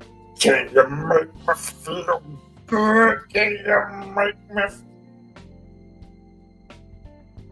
I watched Monsters Ball too many. I watched that part too many. I have to admit, I'm a bit of a goofball and what you call it, pervert. Okay, but and this is what I'm saying. Dr. Umar and Rizza Islam patched shit up. I wish you know what. And speaking of all that, it's people who take it even. I didn't know they had beef. Mm-hmm. They had beef? I didn't know they had beef. I'm not even in the loop. Did they have beef?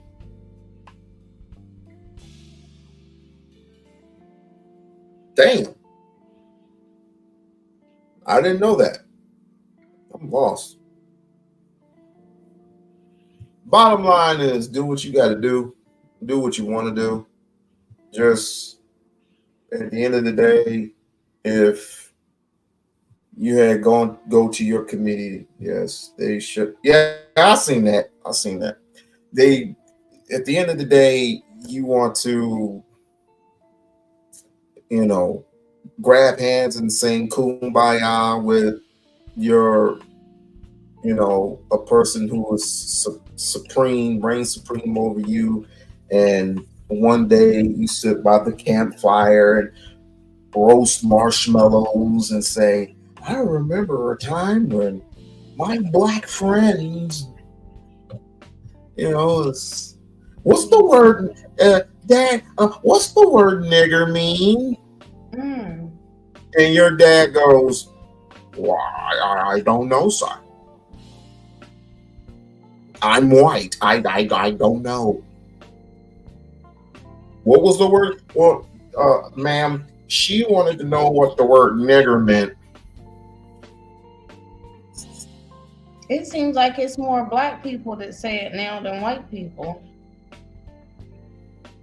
Because you just What, said nigger? it 5 times. What, nigger? The N word. I say it with a purpose. I just don't say it. Just Yeah, saying you're it. saying they can't say it. Like, people can say whatever they want. That's forget what we're talking about. Yeah. They can say it. Yeah, they can definitely say what they want. Just don't let me catch you saying it. And it's like black people say, now some people, I don't know if they're black or not because I can only hear their voices on the internet. But a lot of black people on the internet say that. So I don't see why they would be mad if somebody else say it because they always say it. Definitely like and subscribe to the channel. Like and subscribe to the channel. This is great. This is good. I'm on it. I might have to cut this a little short because I am sporting a headache, a real bad headache. Maybe it's because I haven't gotten any sleep. Steven!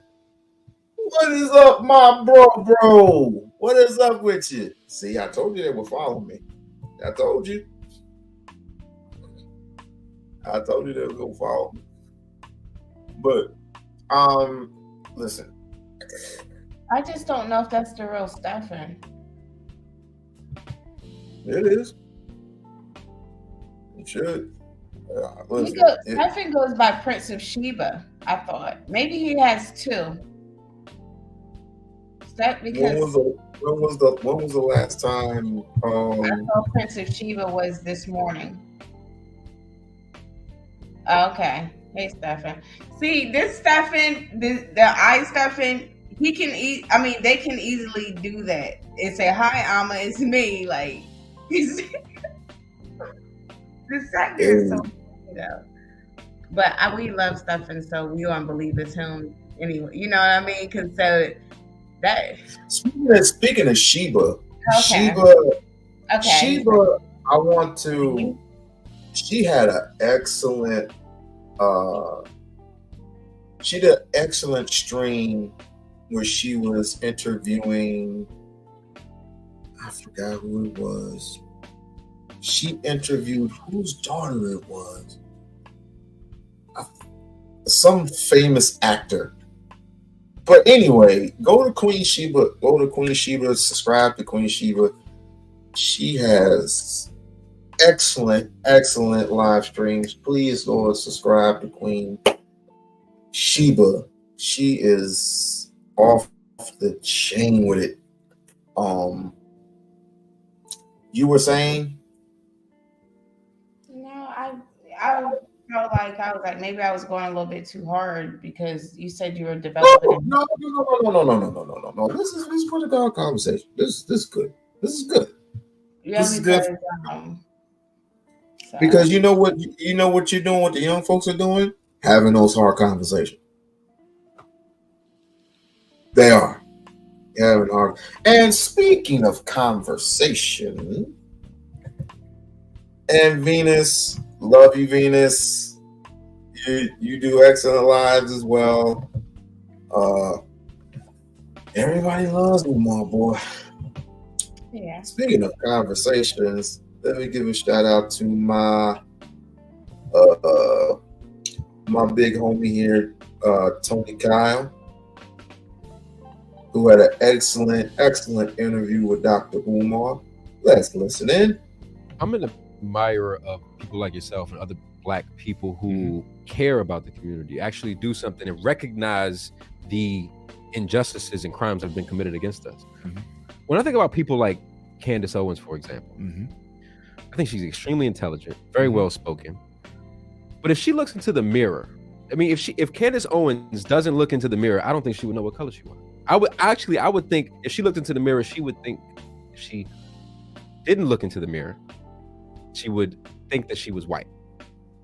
I have an issue with that because you have this black woman who is married to a white man. I'm not talking about her specifically, but her and people like her, and they don't recognize those injustices within the community. Like, what's up with that? Why? What responsibility? FYI,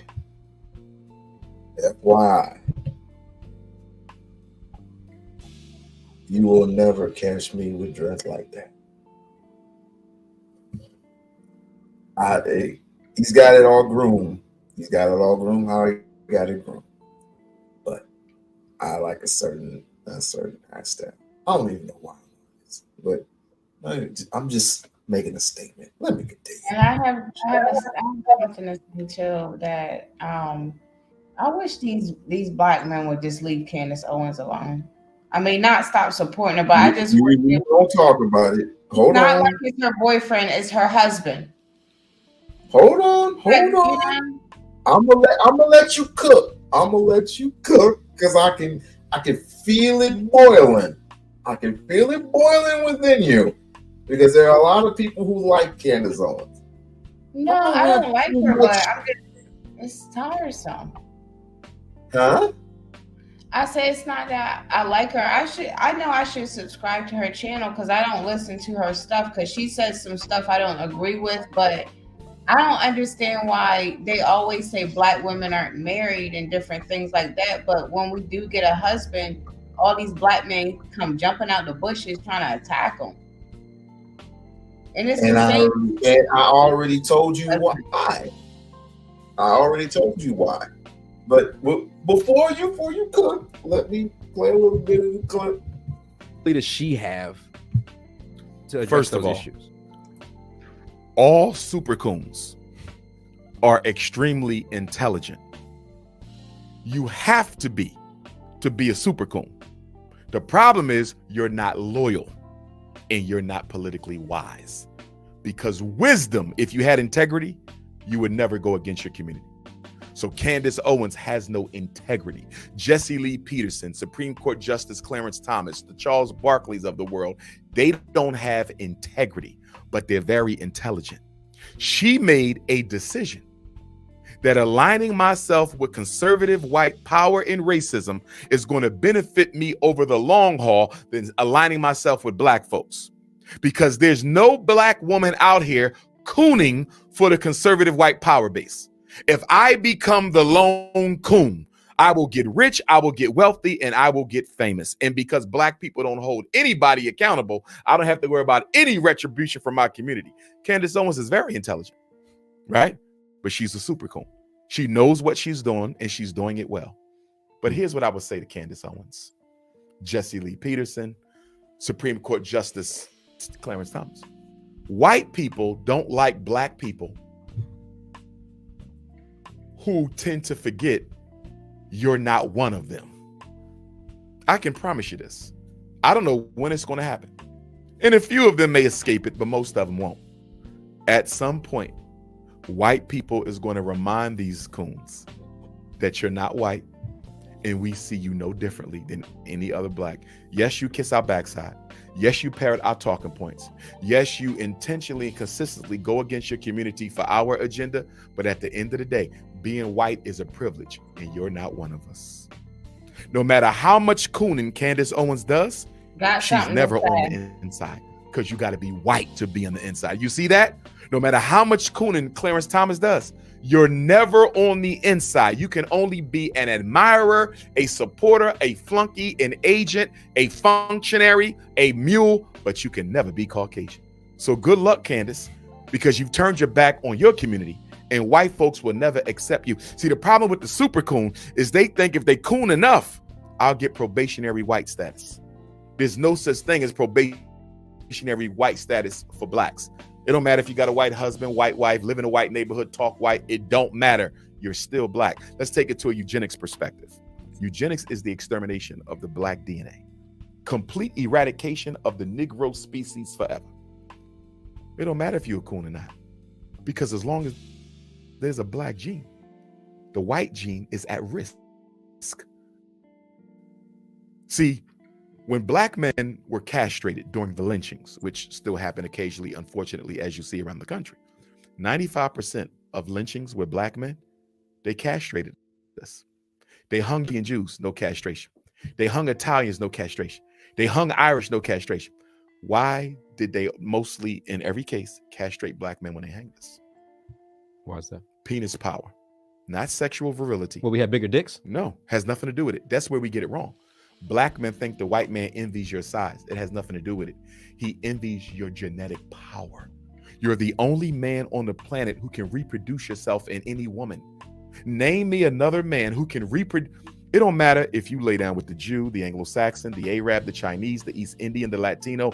That baby is black. Now, whether you raise them to identify with their race or not is something else, right? But they're black. Nobody else can do that. Do you know how hard it is to exterminate a group of people who can reproduce with any other group? That's why they cut your penis off.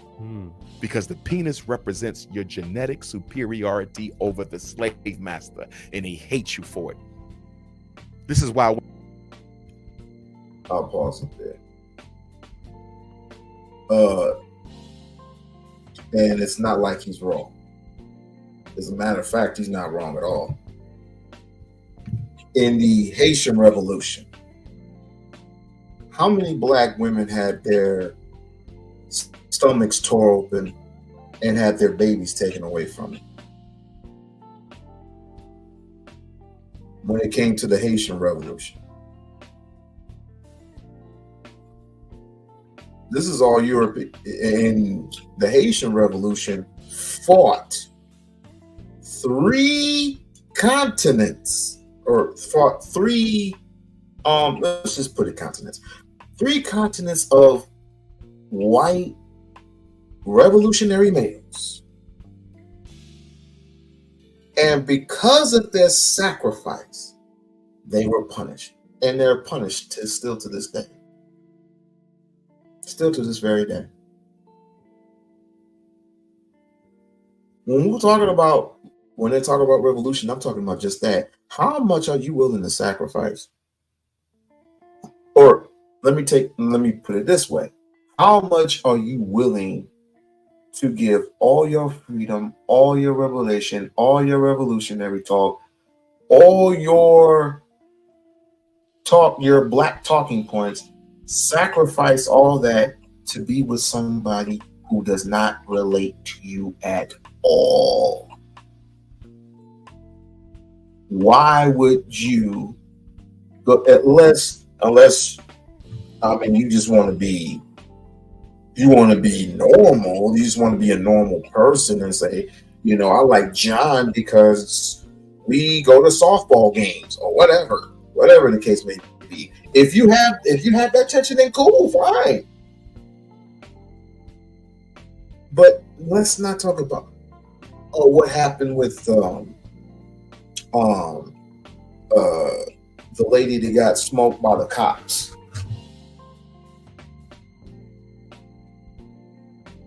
And she got Jesse Lee Peterson. I give Jesse Lee Peterson this. That brother is constant.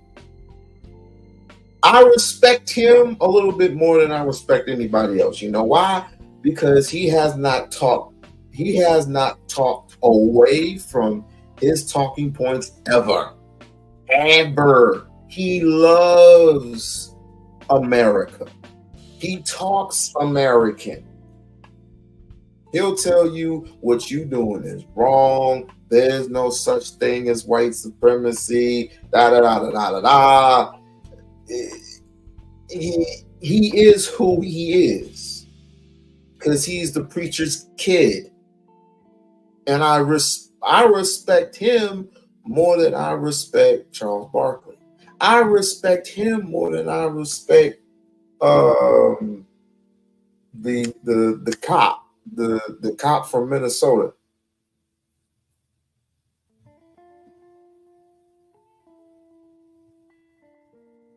I'm not saying to pick his side.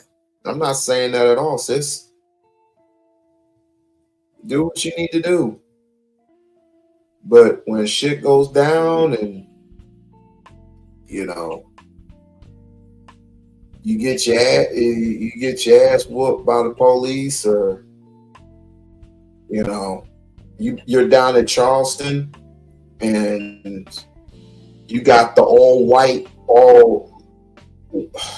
what they call themselves, white liberationists or something like that, white ringers, rioting and just disrespecting you. Or if they do what they did at the Trump rallies, they looked at each and every single black person and they started a lynching. They started lynching. Talk about make America great again. But y'all voted for him. Now, what were you going to say about Candace?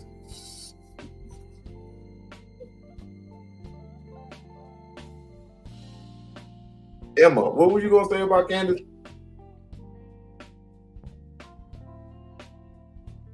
I don't know what should happen to her, but let's move forward until she comes back. Let's see. Yeah, let's go back to this.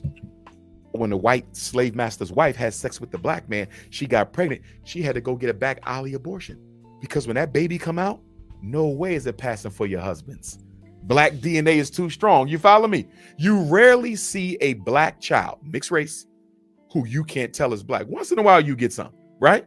But mostly you see something, hair, nose, that lets you know that child black over there. Right. They hate us for that genetic superiority that God blessed us with. Is that why white people have issues having babies? White men? That's what I heard. Well, yes, partly. Right now in America, 25 of the 50 states have a declining white birth rate. More white people are dying than being born in 25 of the 50 states. There are medical papers out there that suggests, due to the recessive DNA of the Caucasian, they will have trouble reproducing. And there is some qualitative data to back that up. Some people would argue that the reason why Thomas Jefferson and George Washington had so many babies with the black women is because their wives kept miscarrying. We do know that Caucasian women, more than any other group, take fertility meds. They take more fertility meds than other groups, have multiple children at the same time. So if the question is, do Caucasians have trouble reproducing as well as other groups? Hands down, they do. Hands down, they do. In fact, one of the reasons I think we see so many black women being kidnapped is not only for sex trafficking, it's for organ harvesting, and it's also for mitochondrial DNA research. The black woman is the only woman with the Eve gene, the gene of the original human being, the mother of all creation. Every black woman carries it, the mitochondrial DNA. The white power structure of America wants to isolate the mitochondrial DNA of the black woman and see if they can surgically give it to the white woman so they can jumpstart. Questions? Answer.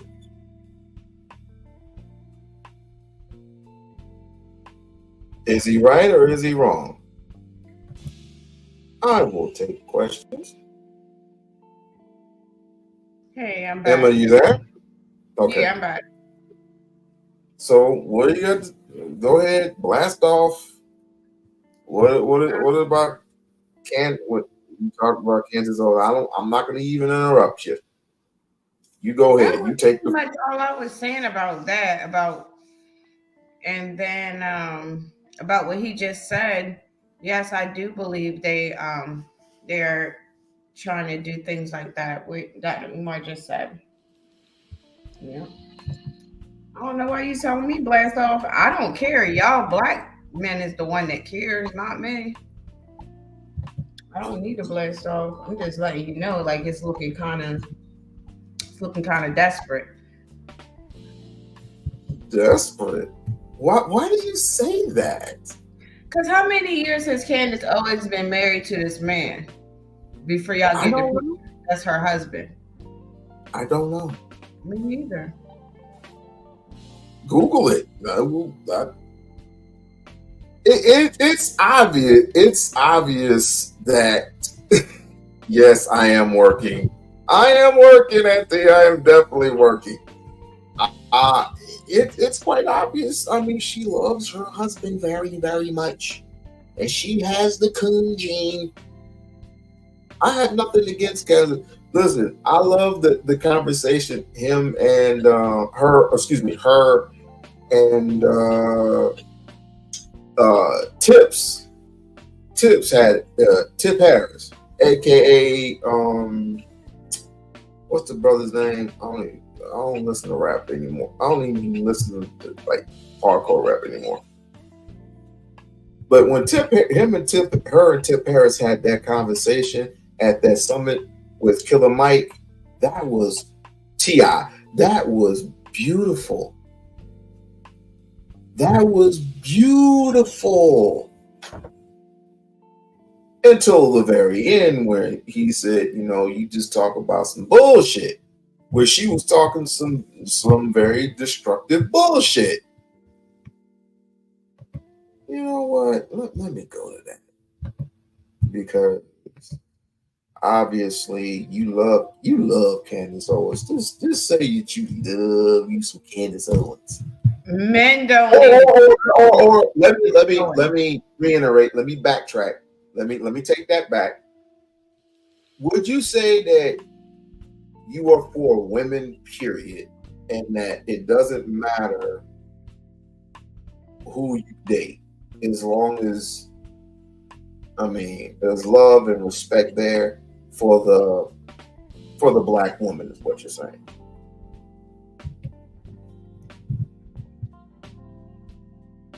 I'm listening.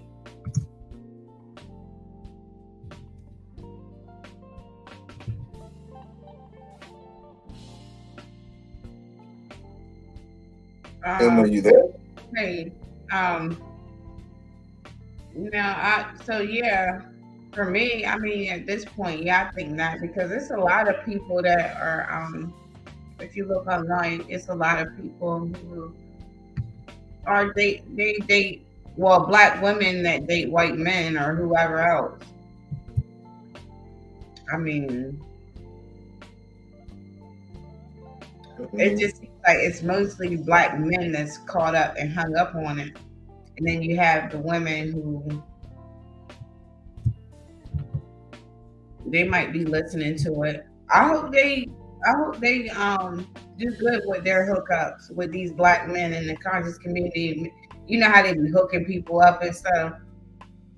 But me, I hooked myself up. I went on the website and I just started chatting with people. And that's how I met, you know, other men and stuff like that. But, you know, I don't talk to them. Get out of work. Get out of work safe, Lisa. Get out of work safe, please. Go ahead. Yeah.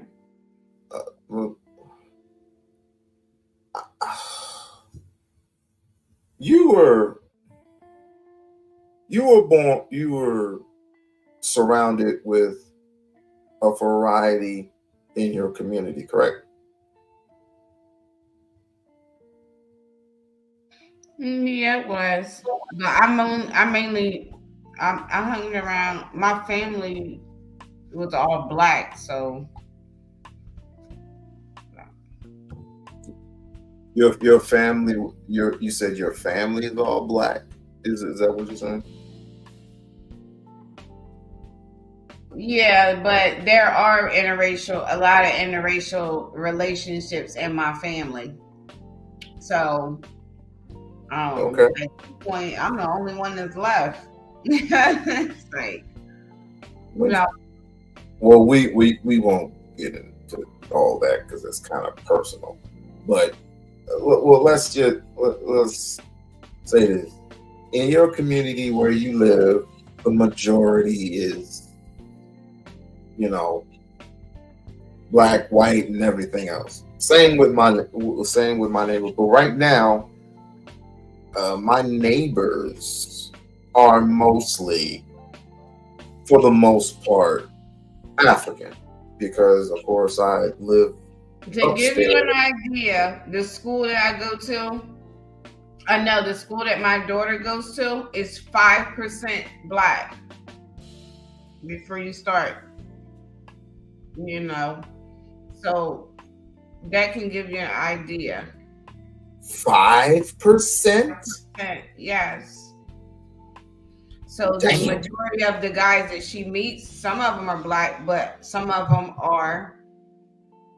they're gonna be white. And just because boys are white does not mean they're gonna stop looking at girls. Like, it's stupid.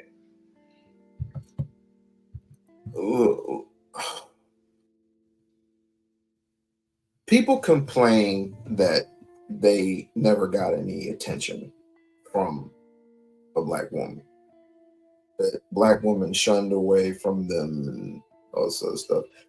It's happened to me plenty of times over. Until that one time where I actually had a liking to me, and of course our relationship didn't last that long, but even though we broke up, I was on to the next person who was my cousin. Hey, Lisa. I was always with a person that was my cousin. Always. Because I again, I'm not saying that I've never been with a white woman. I expressed that I have been with a white woman when I was 19. I was 19. I was kind of by myself. I got kicked out the house, and I had nowhere else to go. So I ended up spending some time with the person that I was with, and it lasted for about a year. Almost a year. And let's just say it was cool for about a month or so. And somehow shit went left. What'd you say? You were 21.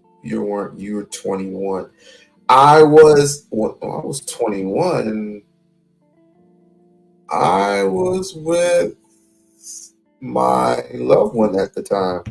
I think I was with somebody, and then this is the year T-Pain blew up. This is the year T-Pain was. He came out with "I'm Sprung." You remember that song? And I was with my sweetheart at the time until she turned on me. And then I ended up with another sweetheart, and that sweetheart became my wife, and we've been together for too damn long. But speaking of your buddy, Candace Owens, you remember this, don't you? Period. Was America great that we're trying to educate? Which era was it? Tell me. I'm not ready to answer your question. That's Candace Owens. Right there, that was enough for me. What? Okay. First of all, his hand was way too close to her face. That's what I'm saying. Oh, come You got on. black men out here arguing with black women. Why don't you go and jump around in some black men's face up there in the White House? Because It wasn't nowhere near her face because number one, there was like that. They was like We-On-Loc, then you wonder why don't nobody want to be around y'all. It's inappropriate, and she What still did we do? Still humbled herself and sat there. But hold on. if that was your daughter, if that was my daughter almost looked just like her. If that was my daughter, first of all, it wouldn't. That's why you won't let me finish. Because I don't have time for the clown games. Because I'm gonna tell you right now, y'all think that that's acceptable. It's inappropriate. That's why don't nobody want to be around you. Yeah, you act like he was gonna hit her or something. You don't need to be jumping around in my fucking face. I'm a lady. I'm not. Yo, how is learn that? how to conduct yourself. It's called self-control. Lisa, he snapped again. He snapped No, again. they're having a. She did not. Snap. She did not answer the question that was being asked. So he asked it again. And Rewind this time it and he show asked Lisa it in a way where she could appropriate. understand it. And she It's tried not- to I answer don't- the after question. that, I wouldn't have listened to nothing he said because I'm like, first and foremost, you're in my face. You're playing. They're sitting. Hold on. They're sitting that close. And All of she's them. sitting back There are and 6 people on the panel. He's on the edge of his seat.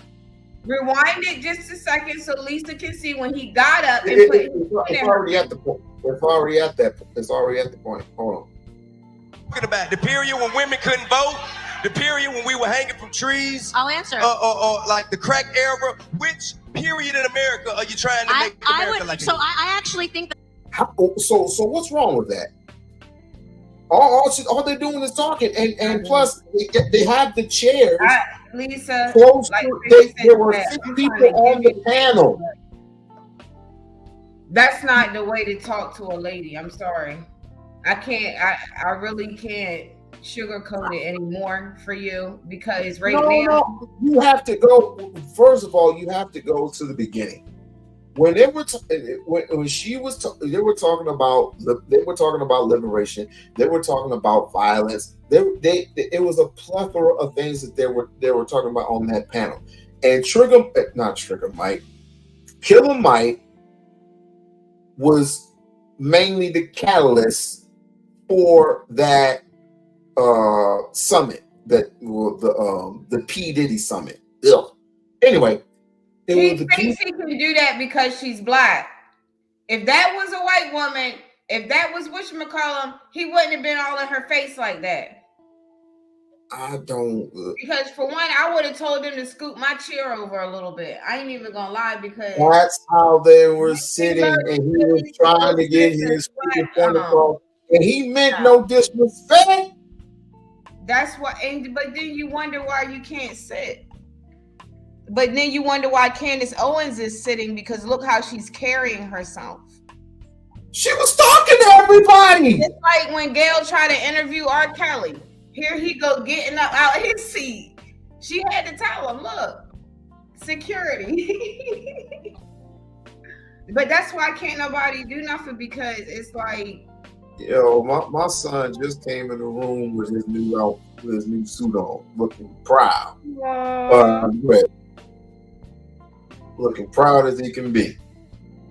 But let me roll this. I'm trying. But I would totally rock a hat right now that said "Make Black America Great Again" because Black America. Before, we're talking about Make America. That wasn't the question. I am answering your question. Period was America great that we're trying to replicate? Which era was it? Tell me. I think I'll answer your question.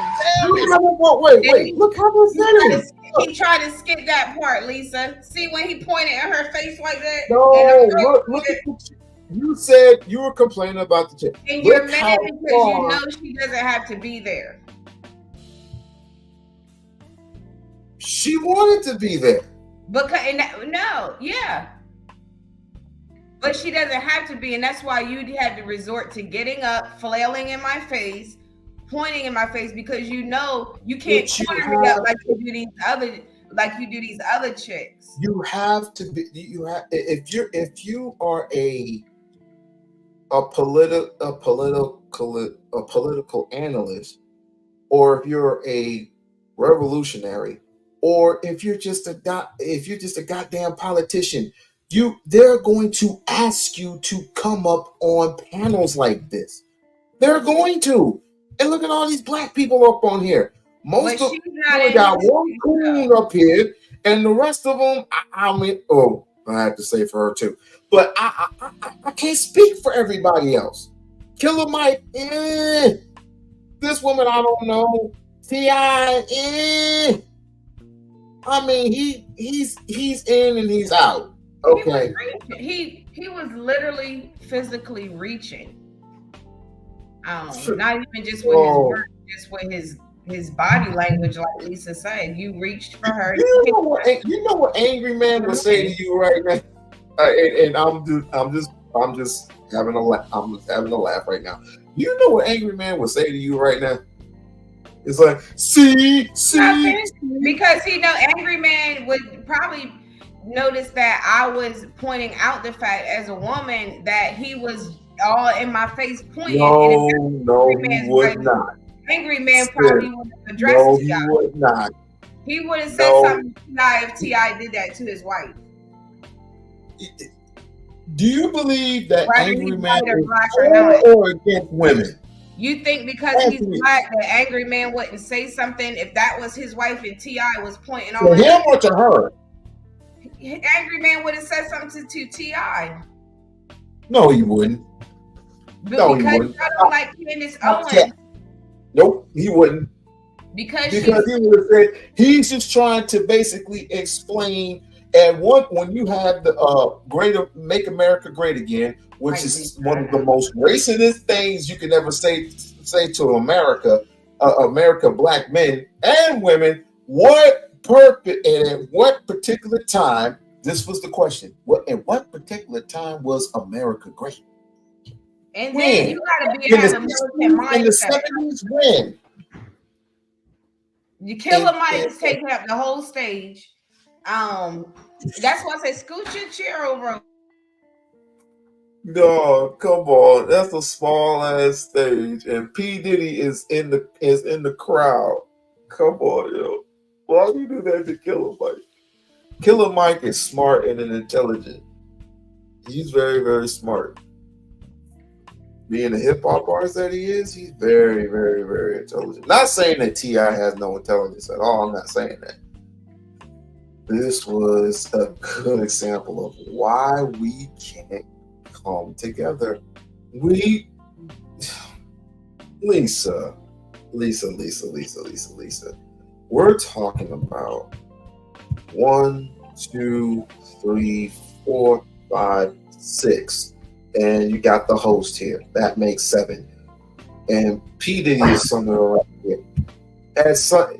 We're trying to get to a point of time, and this was 3 or 4 years ago. We're trying to get to a point of time where we're trying to have a political and honest and logical conversation about the black community and what it stands for and what we must do based upon our conversations, what our base solutions should be, what our solutions should be. And you have to have a differences of opinion. You have to have that. Of course you got Republicans. I'm gonna tell you something else too. When I looked this up, when you setting now they might have met before, but when you setting a good first impression in front of someone and you want to be professional, you don't use your hands to talk because it's threatening. T.I. can't. T.I. First of all, T.I. is married. And he wouldn't put his hands on a woman. He expressed it. I believe it. To be in my face. She has a husband. That's what dudes do. Just like y'all women, y'all express how y'all do. Y'all do this all freaking day, right? So how come you can't express it when a black man expresses himself? It's a problem. I see that. I see this. When you have no problem. We have no problems when you express yourself how y'all do it, but when we express ourselves, that's the body language. That's everybody's body language. So don't feel threatened if I'm not going to put my hands on you in front of thousands of people. Really. So we can't have. So here's the thing. Don't put up any couches Don't set up any couches. Separate all the chairs 6 feet apart, and let's have the conversation. Will that make you feel better?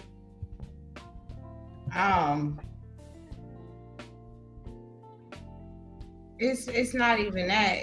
I'm not listening to nothing you have to say after that because you're jumping around.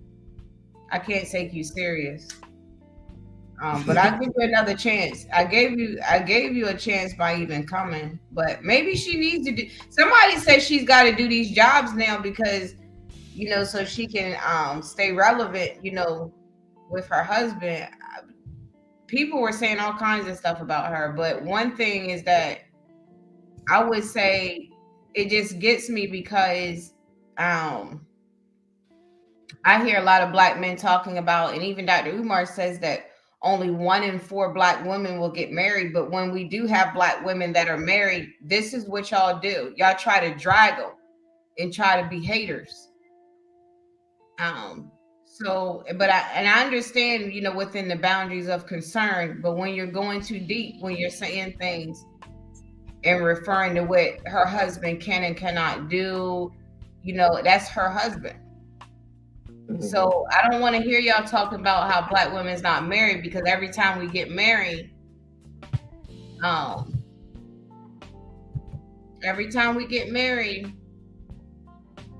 you jumping in our face, not letting us be married women. Well, you don't need to be. Well, I don't see you, but you be in the. I'll bet you be in the clouds most of the time. You don't need to be respect boundaries. Hey, then you don't need to be with a group of dudes who don't like women, who won't express. I went up to a panel, not a panel, but I was in a chat room with some guy in the manosphere, and they were discussing court shit. How women have the attention of the courts, and then they're on that type of time. And I typed in there, if women have the attention of the courts, then how come 65% of men win their custody battles? And they all came out the woodwork. You don't know what you're talking about. Show the proof. Why? You Google shit. You Google shit all day, all the time. At what period of time? At what period of time were we ever going to listen? If you're either going to come together or we're going to separate. Which one? Either we're going to come together as one, a majority of us, or we're just going to perish. Make a damn decision. At some point in time, you're going to get tired of listening to yourself talk. And I'm not talking about you specifically. I'm talking about these people out here who have nothing but the most inner disrespect for a woman. And I'm just not talking about the people in the manosphere, all the angry mans of the world. I'm not talking about them. Not just about them. It's everybody else. And if you can't have the respect for a Black woman to have those particular conversations without interrupting everybody,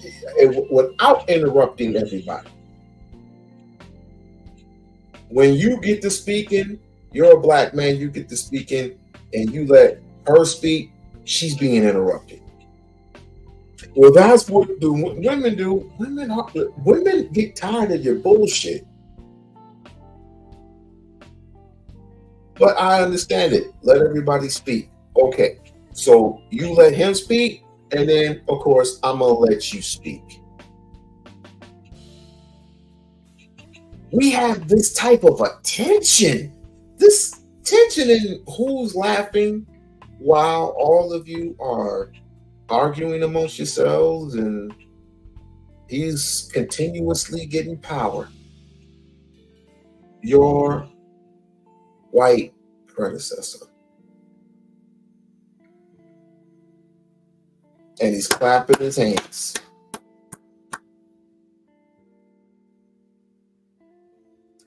You know what I'm going to do? You know what I'm going to do?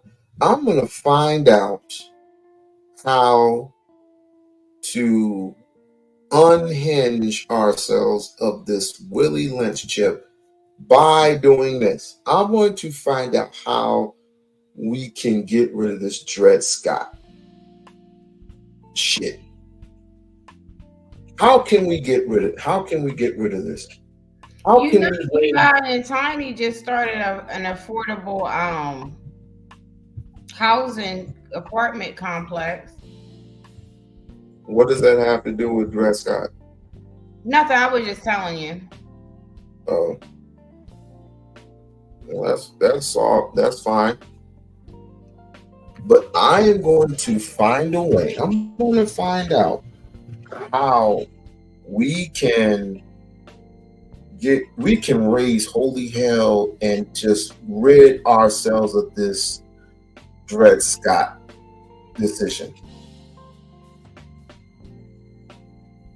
I am going to find out how to do it. And if it takes money, if it takes a politician, if it takes this, if it takes that, I'm going to fucking find out. Hell, that's what Dr. Claude Anderson would want it. But you got Negroes like these all up and down claiming that America is good. How? How is America good? Especially with the youngest going wild the way that they do.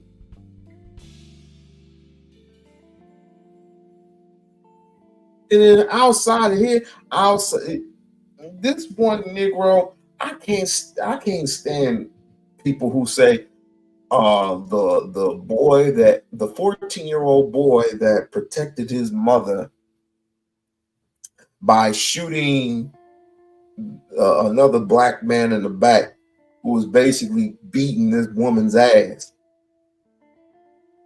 You want him and her in jail. Really? You know, we don't have to take everybody with us. I'm not taking everybody with us. If you want to coon, fine. Do it over there. Don't do it near us. I'm gonna try hard as hell. And Lisa, she is my witness. I am going to try hard as hell to see if we can rid ourselves of the Dred Scott decision. I am going to do my research tonight. Well, maybe not tonight because after this I'm going to bed. But I'm going to find out. I want to fucking find out. And when I do, I don't care if I have 5. I don't care if I have 7. I don't care if I have 0 people following me. I'm going to find out how to get rid of this thing. They say put your money where your mouth is, right? I'm going to put my money where my mouth is. I would like for you to be a part of that.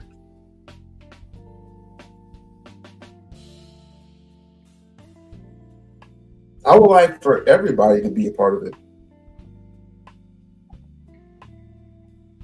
Because I'm to be quite honest with you, I'm getting sick of it. This is the reason why Umar does what he does, and nobody's gonna take him serious because of all the other stuff that he does. But if you knew behind the scenes what he does for kids, period. And I am a witness, and my friends that I know are witnesses. I am a witness. I am a living witness that's saying that Umar Ifatunde is real. He's real as it gets. But we're so damn divided from one another. We don't like each other. We just don't. And this is the reason why we have summits like that. Let me see. I'll answer your question. I'm ready to answer your question. Which era was it? What? Which era was so great? Here's the thing that you guys are forgetting. America was actually one of the first. Slavery was all over the world. All over the world. America was. I'm not saying it's okay. So why are you saying, oh? Hey, man. America was one of the first countries. I want to like you so bad. I'm trying to answer your question. Smart. I want to like you so much. I can't answer the question. I want to hear you. I want to be able to hear them. I want to be able to hear them. If I can't answer the question and you're just going to boo when I say slavery was all over the world, which is a fact, why are you booing a fact? Because you're making light of. No, I'm not. You're making light I haven't gotten into my points. I'm not making people that look like us. You can't make light of that. That ain't nothing you breeze over. I haven't even finished the sentence. How am I making light of anything? You started with some bull. So what she was trying. Oh, I just gotta laugh at that. What, Lisa? Black people's savior is the white man, not a black man. Well, when you have nothing to show for, or better yet, you never. Well, I can't say never because this is a different era and different time. But if it were, let's just say, if Dr. Khalil Muhammad were here, would this era follow that man? Because everybody respects Louis Farrakhan. Well, not everybody. Most of your black folks, most of the black caucuses respects Louis Farrakhan, right? Some people like Jesse Jackson. Listen, I have no problem with the man, but I would rather, some like Michael Eric Dyson. No problems with that. You want to follow Eric Dyson? Cool. You want to follow the dude that has the wild afro? Cool.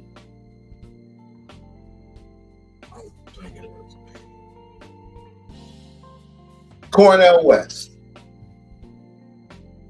If you want to follow Cornel West, if you think Cornel West will make a good president, cool. Be my guest.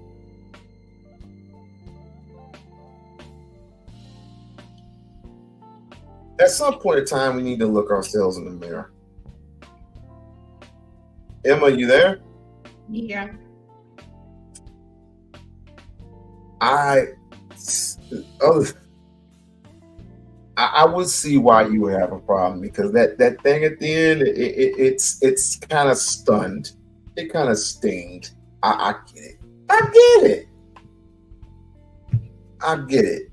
But attack his talking, like everybody tells me, attack his talking points. Did he say anything that was wrong? I don't know what he was talking about. Like I said, I'm not having someone jump in my face. I'm not listening to, and then just him. Emma, okay, I'm going to ask you the question, and this is virtual, so I can't jump in your face or anything like that. I'm going to ask you what he asked her. When it comes to the Making America Great Again, and it's on hats, it's on t-shirts, and it's on stickers in the back of everybody's car, that every time I'm driving behind somebody, I really want to ram them because you're stupid. But anyway, what made America so great? No matter if you can now, because the way because I know he ain't got locked up. He got off on some stuff. He should know why it's great.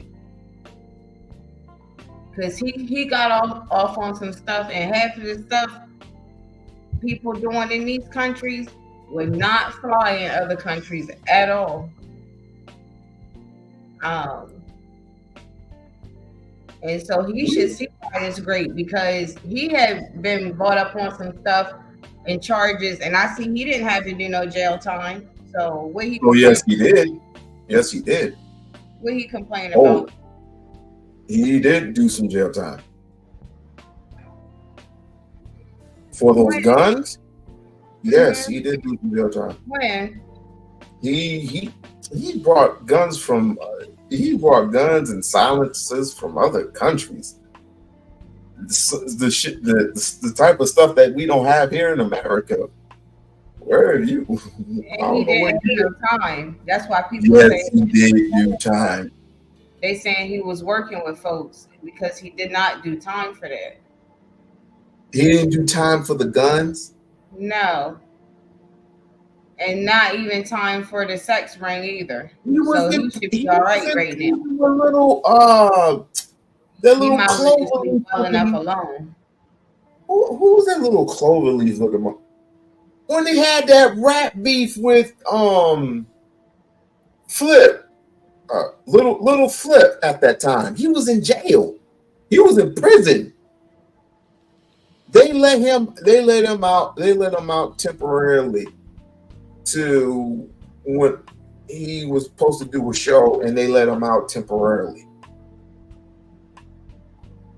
I guess he had privileges like that, but he's caught a gun charge, dope charge. Yeah, that's why a lot of people say he working with the man. It was no you selling dope like that to the hood, and primarily reading online, I didn't know anything, and then when they had some cases, he should be seems like America's been pretty good to him. I mean, it's not like he hadn't had no struggles. Right, he should be the first one with a head on. What, make America great? Yeah, because they said they was giving black girls tranquilizers and everything. What are you talking about? T.I. He was giving black girls tranquilizers. That's what was being said to him, and they had these sex rings and stuff going on, and I think they said only one of the girls that was involved was white.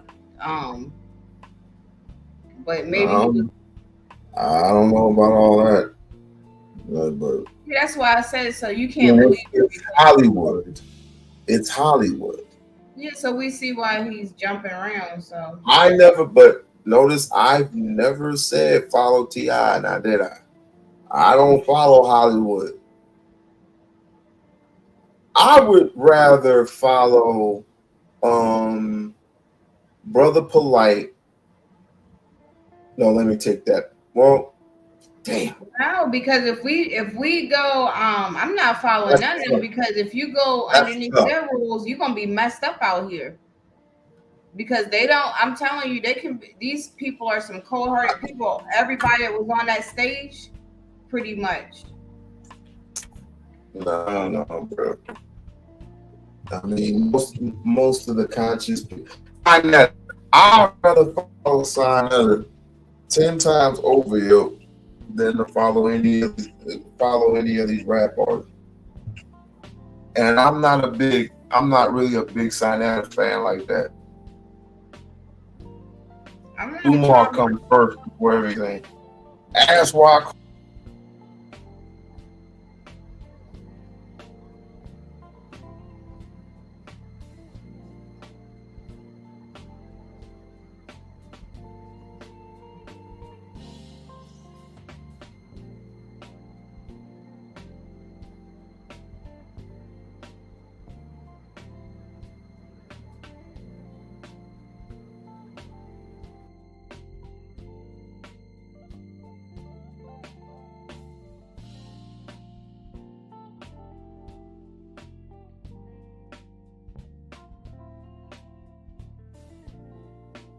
Hello. Hey. Hello. My internet bugged out on me. My bad. Right. The internet was bugging. He's like, I don't like all this nigger talk. And I looked at my phone. I'm like, what's going on? I already paid StreamYard. What the hell's I going figured on? you had had enough of my BS. No, that wasn't me. I didn't touch anything. And I would never have enough of your BS. Never have enough. Because, quite frankly, this is a challenge for me, and I need to challenge myself a little bit more. I need to challenge myself. Again, I am going to find out how we can get rid of some of these charges and cases throughout the spectrum. If I have to spend money, if I have to do some community work, whatever I got to do. I mean, people say that, you know, black people are lazy. I want to dispel that rumor right now. I mean, we got one person doing the work, and that's Dr. Umar. We all know that. Now it's about high time that we get to working and try to get rid of some of these cases and these policies and all this other stuff that has nothing to do with black people. Hell, we shouldn't even be paying taxes, but that's going to be very, very difficult. So I'm going to start with one thing at a time, and that is I hope you're not froze. Emma? Hey, I'm here. Oh, you're not froze. Okay. You said one thing at a time, and that is? And that is, we got to get rid of some of this Dred. Have you read the Dred Scott case before? I was just looking it up. But what is it again? It's basically a law that says that a white man does not have to respect the black man's law, or respect the black man's this motherfucker.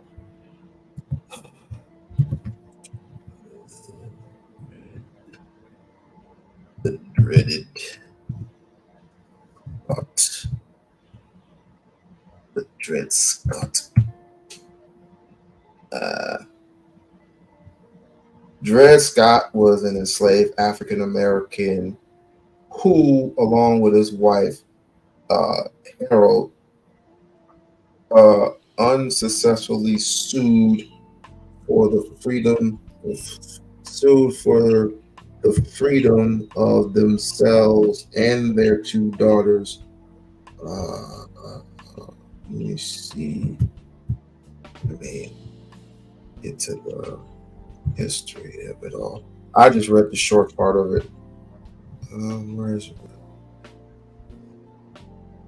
Okay, Dred Scott, also known as Dred Scott versus Sanford, was a decade-long fight for freedom by a black enslaved man named Dred Scott. The case persisted through several courts and ultimately reached its U.S. Supreme Court. In 1867, National's top court ruled that living in a free state and territory did not entitle Dred Scott to his freedom because an enslaved man was not a citizen, but estimately another person's property. The court's this court's decision inserted abolishment or something or whatever, gave momentum to the anti-slavery movement and served as a stepping stone to the Civil War. Okay, that's great. So, no, great reading. But the thing is that at this point, like after seeing stuff like that summit and stuff like that, it's just because I'm sitting here thinking over like everything I've learned, over this 15 years, or so. And I thought Dr. Umar was talking about me. You listen to his things about intellectual masturbation, but I can see he not talking about me. He talking about these mofos because they have the means to go out and do something. That's why I had said T.I. and them, they did start that apartment complex thing, but I really don't know what all these people are really doing for Black people anyway. Even with Killer winning 3 Grammys, I'm like, I never even heard his music. Oh, he's good. He's good. He is really, really good. He's just smart. He's just smart as hell. That's all.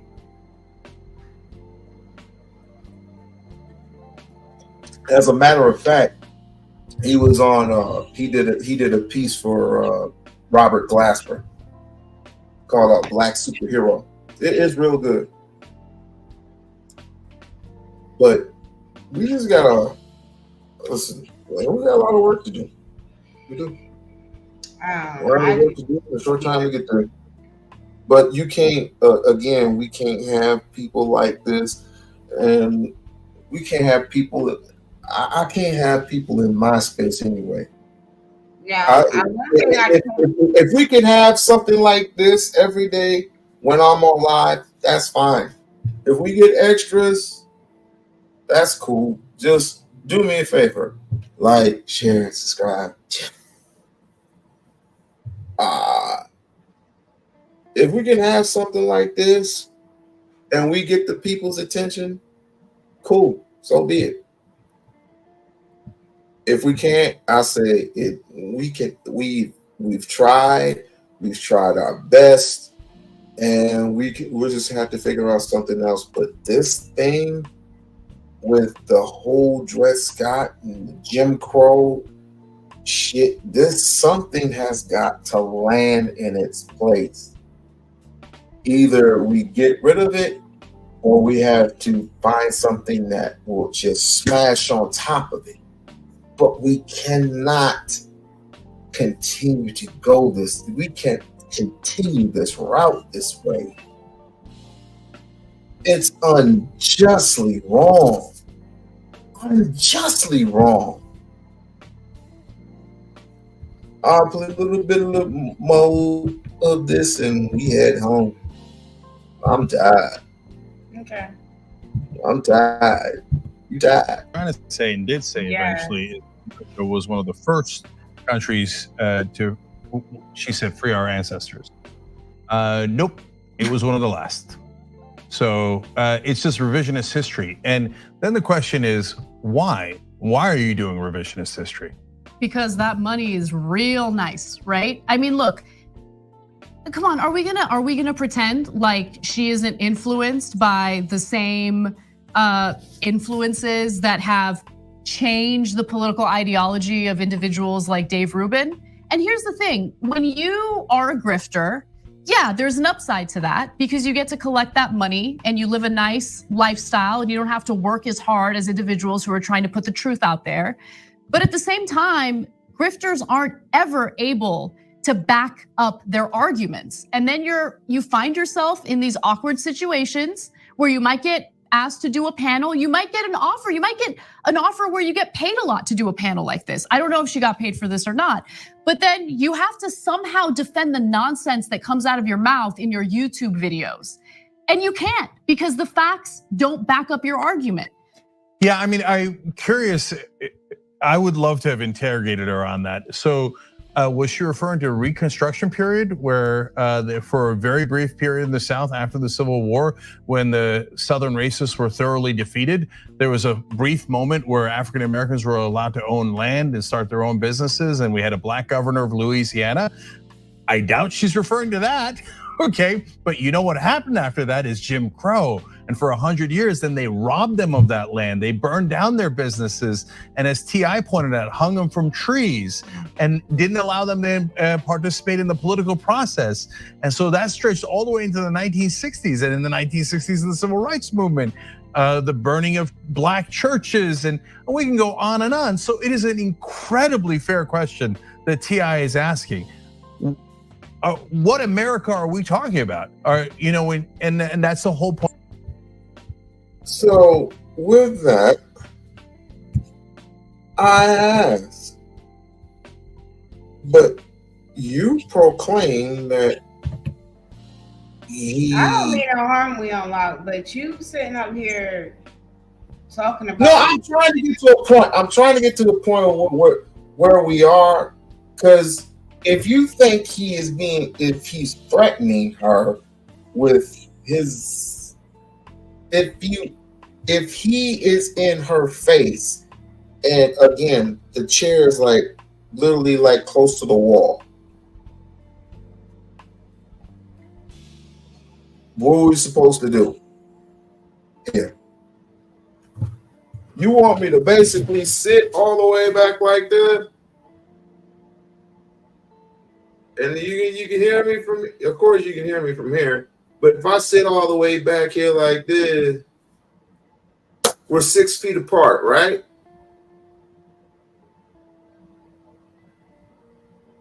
Are we ever going to get anything done?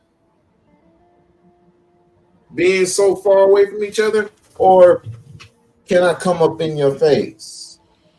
No, I mean, she worked, like you said, she decided she wanted to be there. I mean, that would probably be expected from someone like him.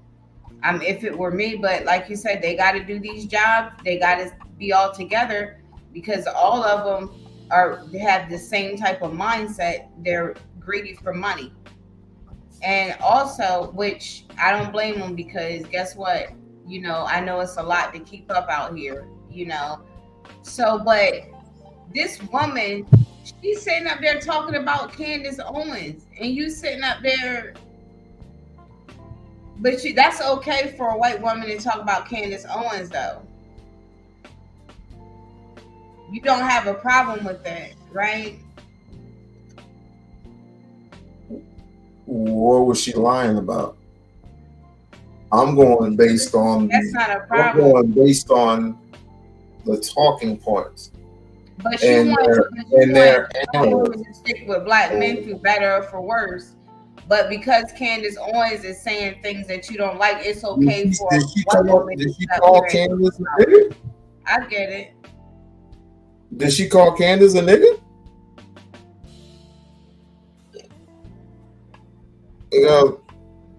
Like LeVar Ball, right?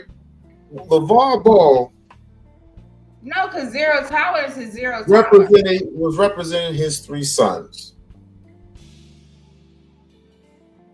One of them was LaMelo, Dello, and whoever else. One of his 3 sons to go to the NBA. He already successfully done that, right? When that lady from Fox Sports says something about his son, how do you think he retaliated?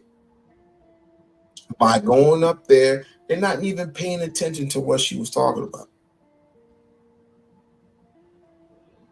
But she literally threw a hissy fit. No, I'm sorry. But you got people like Jason Fatass throwing a hissy fit at the point of what LeVar Ball was talking about. And he has no business even interfering in that conversation. But what do? Coon up. You coon up. Not even attacking of the point of what she said.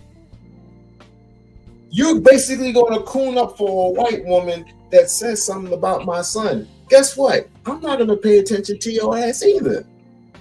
One question fly out your mouth, and it's like I'm not even hearing you. You're not even in my peripheral right now. Stay in your lane is all he said. Something about us doesn't want to understand that most of the majority, and even in the conscious community, half of these people are working for white people. For these people, it's like we don't get it. Well, not him, because we don't get that. We think that somewhere down the line we're gonna find out. I mean, somewhere down the line we actually have ownership. Because LaVar Ball is a because I've been hearing their name. It's a basketball player, right? His father. I get the two names mixed up. Yeah, because I heard about the sneakers you were talking about earlier. But I'm not.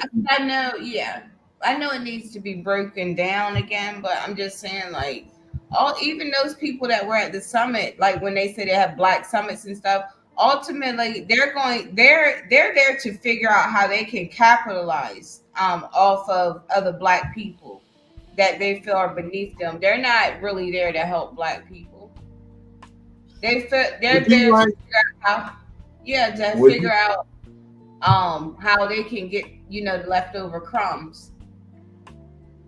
Complain about what white people are doing to them and why they can't be successful, and she's married to a white man, and all that kind of stuff. It's ridiculous. Would you like to hear Candace Owens' reaction? Sure. Just to make you feel good. Oh, here we are. It's not making me feel good because I don't look at Candace Owens.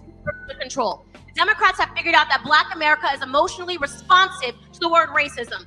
She says racism, you jump up and you start cheering. You haven't even listened to what I've said to rebut it, okay? I do not consider myself a Republican. I definitely am not a Democrat, but Trump woke me up. I used to be liberal. Trump woke me up to the idea that we're being manipulated by the word racism every 4 years. That aged well. I think there were a bunch of elements of this clip that were taken, and it kind of turned into the T.I. versus Candace thing, and which I think is a shame, because actually, if you look at the comments, people that actually watched the panel, especially people that were in the audience, were really happy with the panel, because I don't think they had ever heard me speak. And people kept coming after me after, being like, why don't you say this stuff that you said on stage like everywhere else? And I'm like, I literally do. You just never get to hear anything I say, because people always parse out just one element of it. But T.I. was the most frustrating person because he is so fake. I cannot even tell you. So I met T.I. because Kanye introduced us. I don't know how. I think he gave me T.I.'s number. We talked on the phone before this panel. T.I. and I had probably spoken on the phone like 6 or 7 times, and the opinion of everything that he gave me on the phone is so different than the T.I. that showed up on stage that day. So he's a true entertainer. So when he gets on stage, he's going to say whatever he thinks he needs to say to get people to get hyped. Whereas everyone else in the panel, despite how much I disagree with them on, they were extremely authentic, like especially Killer Mike, who I still talk to today. He's like such an authentic guy. Even speaking of Mallory, who I like am adamantly opposed to, she was super respectful and really nice and genuine. Like she was being genuine. T.I. came there to entertain, and he's super ignorant, but he's just also he's two-faced, right? So that was the most frustrating part of the panel, was that T.I. was just being so two-faced, sitting next to me, trying to get the audience hyped and against me. And I was just like, this is not the same T.I. If he gets on the phone with Kanye, he's like, oh yeah, man, I understand. He gets on the phone with me, he's like, oh yeah, I totally understand. And then if he gets in front of the audience, he doesn't care about what he said. It's all about what is going to make the audience be hyped and hear my point. So he sucks. And more than sucking, though, is that he got his perfect karma, because now T.I. is under investigation. Him and his wife are under investigation for a bunch of like horrible sex crimes. And I don't doubt it. He's actually very disrespectful and denigrating to women in general. And you kind of see that side of him when you spend a little more one-on-one time with him. But overall, I was really very, very happy. I mean, Diddy was sitting in the front row with the panel. I think there needs to be more of it. And people are always like, why don't you do more events like this? I'm like, when I'm invited, I always go. I think we should always go into rooms where people think they disagree with you, because that's when you transform the most minds. And without question, so many minds were transformed in the room that day. I would love to be invited to another Revolt Summit, and I stay in touch with a lot of people that are on that stage even still today. Not T.I. Honestly, I don't think it. They would never have had me talking that fast. Like, that's why I said, like, she don't need to be around. She just needs to really just calm down. Because for her to be talking that fast, it was sad. I have no dog in that fight. I have no dog in the fight. I just know that question. I guess if there weren't so many people in the summit, then I guess the question would have been answered. But most people want just straight answers.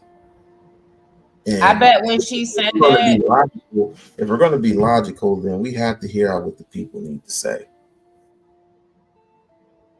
But you don't have to put his business out there on the street like that. But it is what it is. I tried to tell you a while ago they were being investigated. Yeah, you did. I'm not saying you. I'm saying their business. I mean, it again. That's in the public sphere. But now she didn't have to be mean spirited and put his business out there just because y'all agree to disagree. That's all I'm saying. But hey, they have issues. So I don't know about this day because T.I. is in a different space right now. And so with her. So, but yeah, I think she can get in her side where she can get a little messy. So, I mean, she's. Oh. But I told you before, I don't watch her stuff. That was the first time I heard her say all that, you know. You know what? I will give her credit with this. When she was pregnant, I will give her kudos when she was at some type of community meeting or whatever, and the LGBTQ HIV community was in attendance, and she was asking a whole bunch of their questions, which some of them were so ridiculous and disproportioned, and she literally just took it to them. Literally took it to them.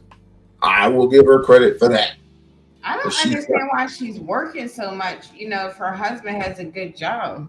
Maybe she probably wants to be in the camera and stuff, so. Well, damn, you sound like them now. You have to work. Why does this woman wants to work? She don't even do nothing. All she does is talk. No, I was just speaking my mind, and that's why, you know, I don't like speaking my mind. I'm messing with you. I'm messing with you. Jesus. I really don't, because it's like debate. It's like,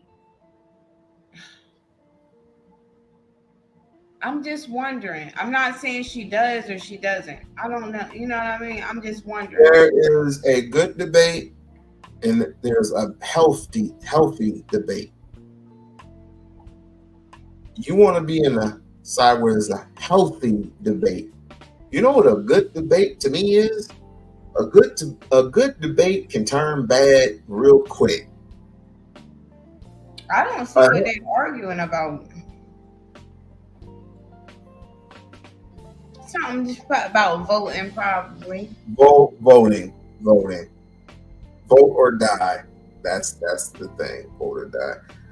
But I kept you for way too long.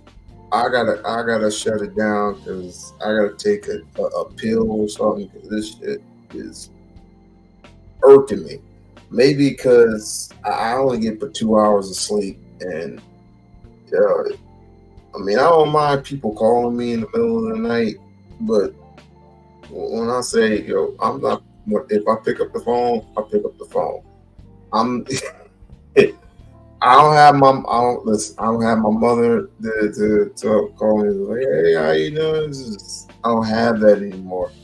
So when I got niggas, Negroes calling me like, yo, this person said something, but I don't give two solitary ucks. I don't care. It's like, I try to wait until, because at first I was no, not you. You get others that like to call and stress me out over some bullshit. I mean, but I guess it's because you need at least 7 hours. 7 hours of sleep. I get but two, and I'm frustrated at the end of the night because I'm so goddamn tired, and everybody's asking me stupid ass questions. Where is this? Where is that? Where is this? Where is that? Look, They got signs. Look everywhere. Look on top of this, on top of your fucking head. It's like, is there anywhere we can have somebody to eat? Did you look? I even literally had a white man come up to me and say, "Excuse me, you got a wife and kids? Is there any place around here that doesn't cost $50?" I said, "Off the strip, yeah." Because when you're on the strip, everything doubles, right? Let's just say you get a bag of chips, a small bag of chips, you know, and they cost like $1, maybe, well, right now $2. Because I guarantee them the grandma cookies are now $2. It used to be 99 cents. Now it became $1.09, $1.50. Now it's $2.09. So just imagine if those same grandma cookies that I love so much, the peanut butter ones, I love so much, are in that store, in that hotel, on the strip. Guess how much they're gonna sell you them cookies for? $4. $4 to $5. Beer, you can get a thing of beer for like $6. But if you go on the strip, you're paying $13 for one beer.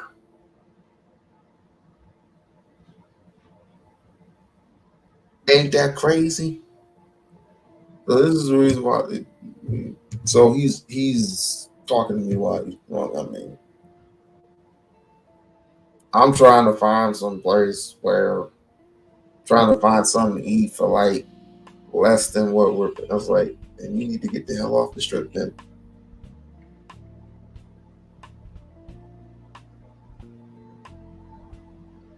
So I'm gonna get some sleep. Emma, please. I know you gotta work tomorrow. And by the way, why did you send it back? Oh, I told you Why? I just wanted to be. I just felt like it, you know. Oh, you felt like it. I just felt like sending it back because I was like, I'm not gonna start up this. I owed you the money. What'd you But say? I owed you that. I said I owed you that. No, I owed you. How? I probably. Well, I'm not gonna sit here and discuss it, but I mean. All right. I mean, I never asked you. I'm not gonna sit here and discuss it because I'm kind of like with you guys. I'm better off not doing the Cash App thing because I can see where that all leads to a bunch of foolishness. but our thing is genuine. I asked you for something. You gave it, and then I gave it back. I know, but I heard you mention before when you said you sent me money before when you were like in your whole situation, and I heard you mention it again. So I figured, I was like, well, since he mentioned it again, that means I owe him. So there's another $5 towards what You like taking mentioning. things in the past and like bringing it into the present conversation. Like, why do you do that? I mean, you asked me. That's why I said maybe it's not a good time because I don't want to have to tell the truth, you know? Yeah, the truth is I owe you money. No, you don't. You're the one that sent me about, since you feel like you want everybody to know. I think you probably in total sent me maybe $65 over time. So you got 15, and then I sent you another 5. So now I can send you $35 more, and we don't have to ever talk about Cash App again. Okay? Look, I don't get. Listen, I'm Because I'm not gonna do this with no, y'all. because I'm I'm gonna say that I'm gonna leave it alone because most people like to, act like the FBI and all this other type of shit. and want to record a nigga, want to record I've this. never recorded anything you've done. No, not you. Not you. We already know who. But name will not be mentioned. First and foremost, they can record, shot screen, do all this other type of stuff. But you and I both know that what was is. I don't understand why you want to take it out on me. What you had going on. I just said you had going on with Cash App with them. That's y'all. I don't need $5. We-On-Loc. Like I told you, I drive a foreign. I don't need $5. It costs $90 to fill up my tank. No, it probably costs $80. What? Yeah. So what I'm telling you is that please don't ever. Let's not ever have this discussion because, like I said, I'm on here for true African liberation. So I don't want to do this. Stop tripping. It ain't that deep. No, why'd you bring it up? I just wanted to ask you about the $5. That's all. We-On-Loc. I wanted to ask you, why even sweat it? Why even play on Cash App like that? I'm a grown woman.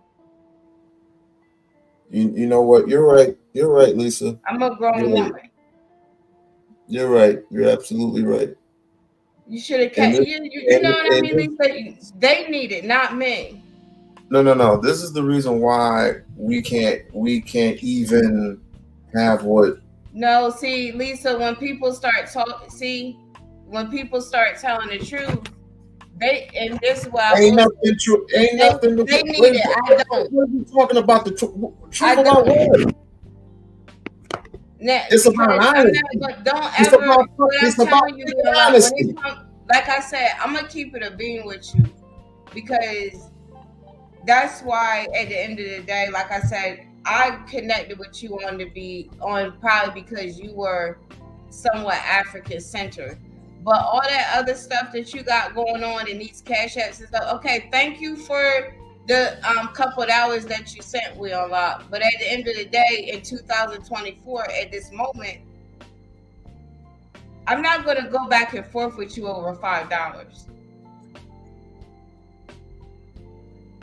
You don't have to. Like I told you, they need you. I don't. Okay? Yes, I do have to go to work tomorrow. I don't know what. And I get paid to do so. I don't know what the problem is. It's not that, but don't ever play with me like that. Ain't no, but I don't know what you're talking about. I don't know what you're talking about. You don't. But No, that's the truth of the matter. No, I don't. That's the truth of the matter. No, if you claim it to be the truth, then it is what it is. It is the truth. Whatever. You just asked me about $5. You're going back and forth with me. Read my language. Why did you send it back? I sent it back because you explained I'm a grown woman. I don't What understand why you're talking about $5. Anything. Nothing. It's called, okay, I sent it back because of XYZ. And my last reaction was, why I sent it back. I sent it back because I don't need it. It can do absolutely nothing. And I said, okay. And I left it at that.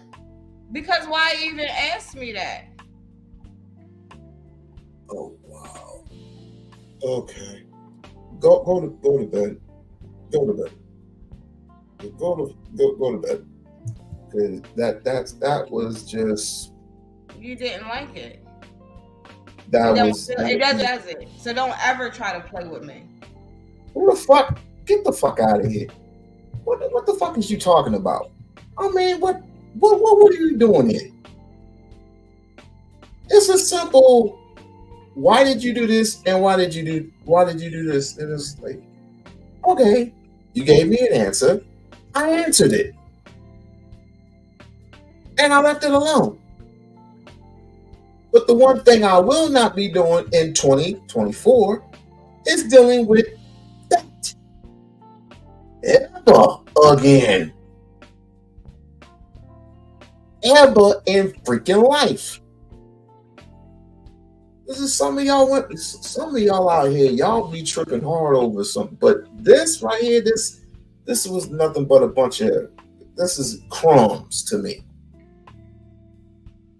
I have no problem with if I owed Darrell some money and let's just say he sent it back. He said, I don't need you to take, cool, no problem. But with some of y'all females out here, I can't stand it, boy. I cannot stand that shit for the life of me. I can't. I don't know what that was. I don't know what that shit was all about. I really don't. You came off. I came off what? I don't know what you're talking about. And she came off a little. But the thing is, she's always been like that. And I try to reel her back sometimes, but it is like she's at that state, and cool. I ain't got no animosity towards her.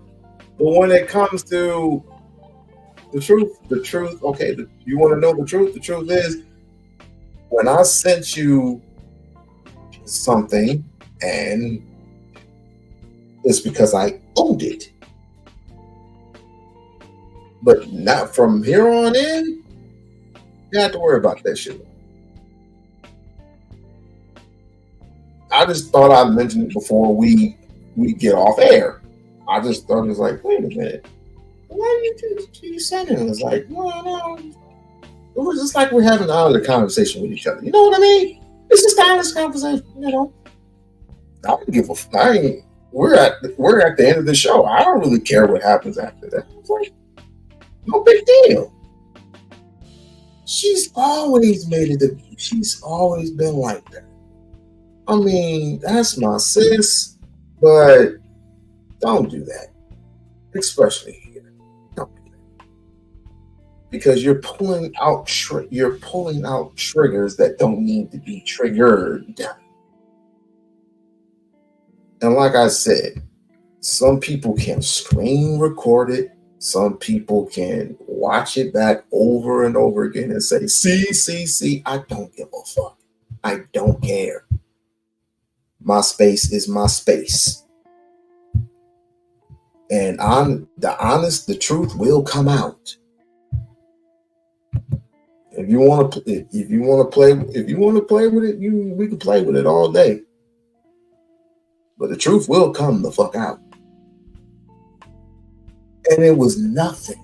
It was you're literally turning the smallest shit, the smallest little inkling into something big. Wow. Why? I don't know. I don't want to go into the other. How she is. It's okay. It's quite all right. You have to help them manage their emotions by managing their brethren. At this point, I don't even know what the fuck's going on. I really don't. What's wrong with me? What do you mean what's wrong with me? I'm fine. I'm perfectly fine.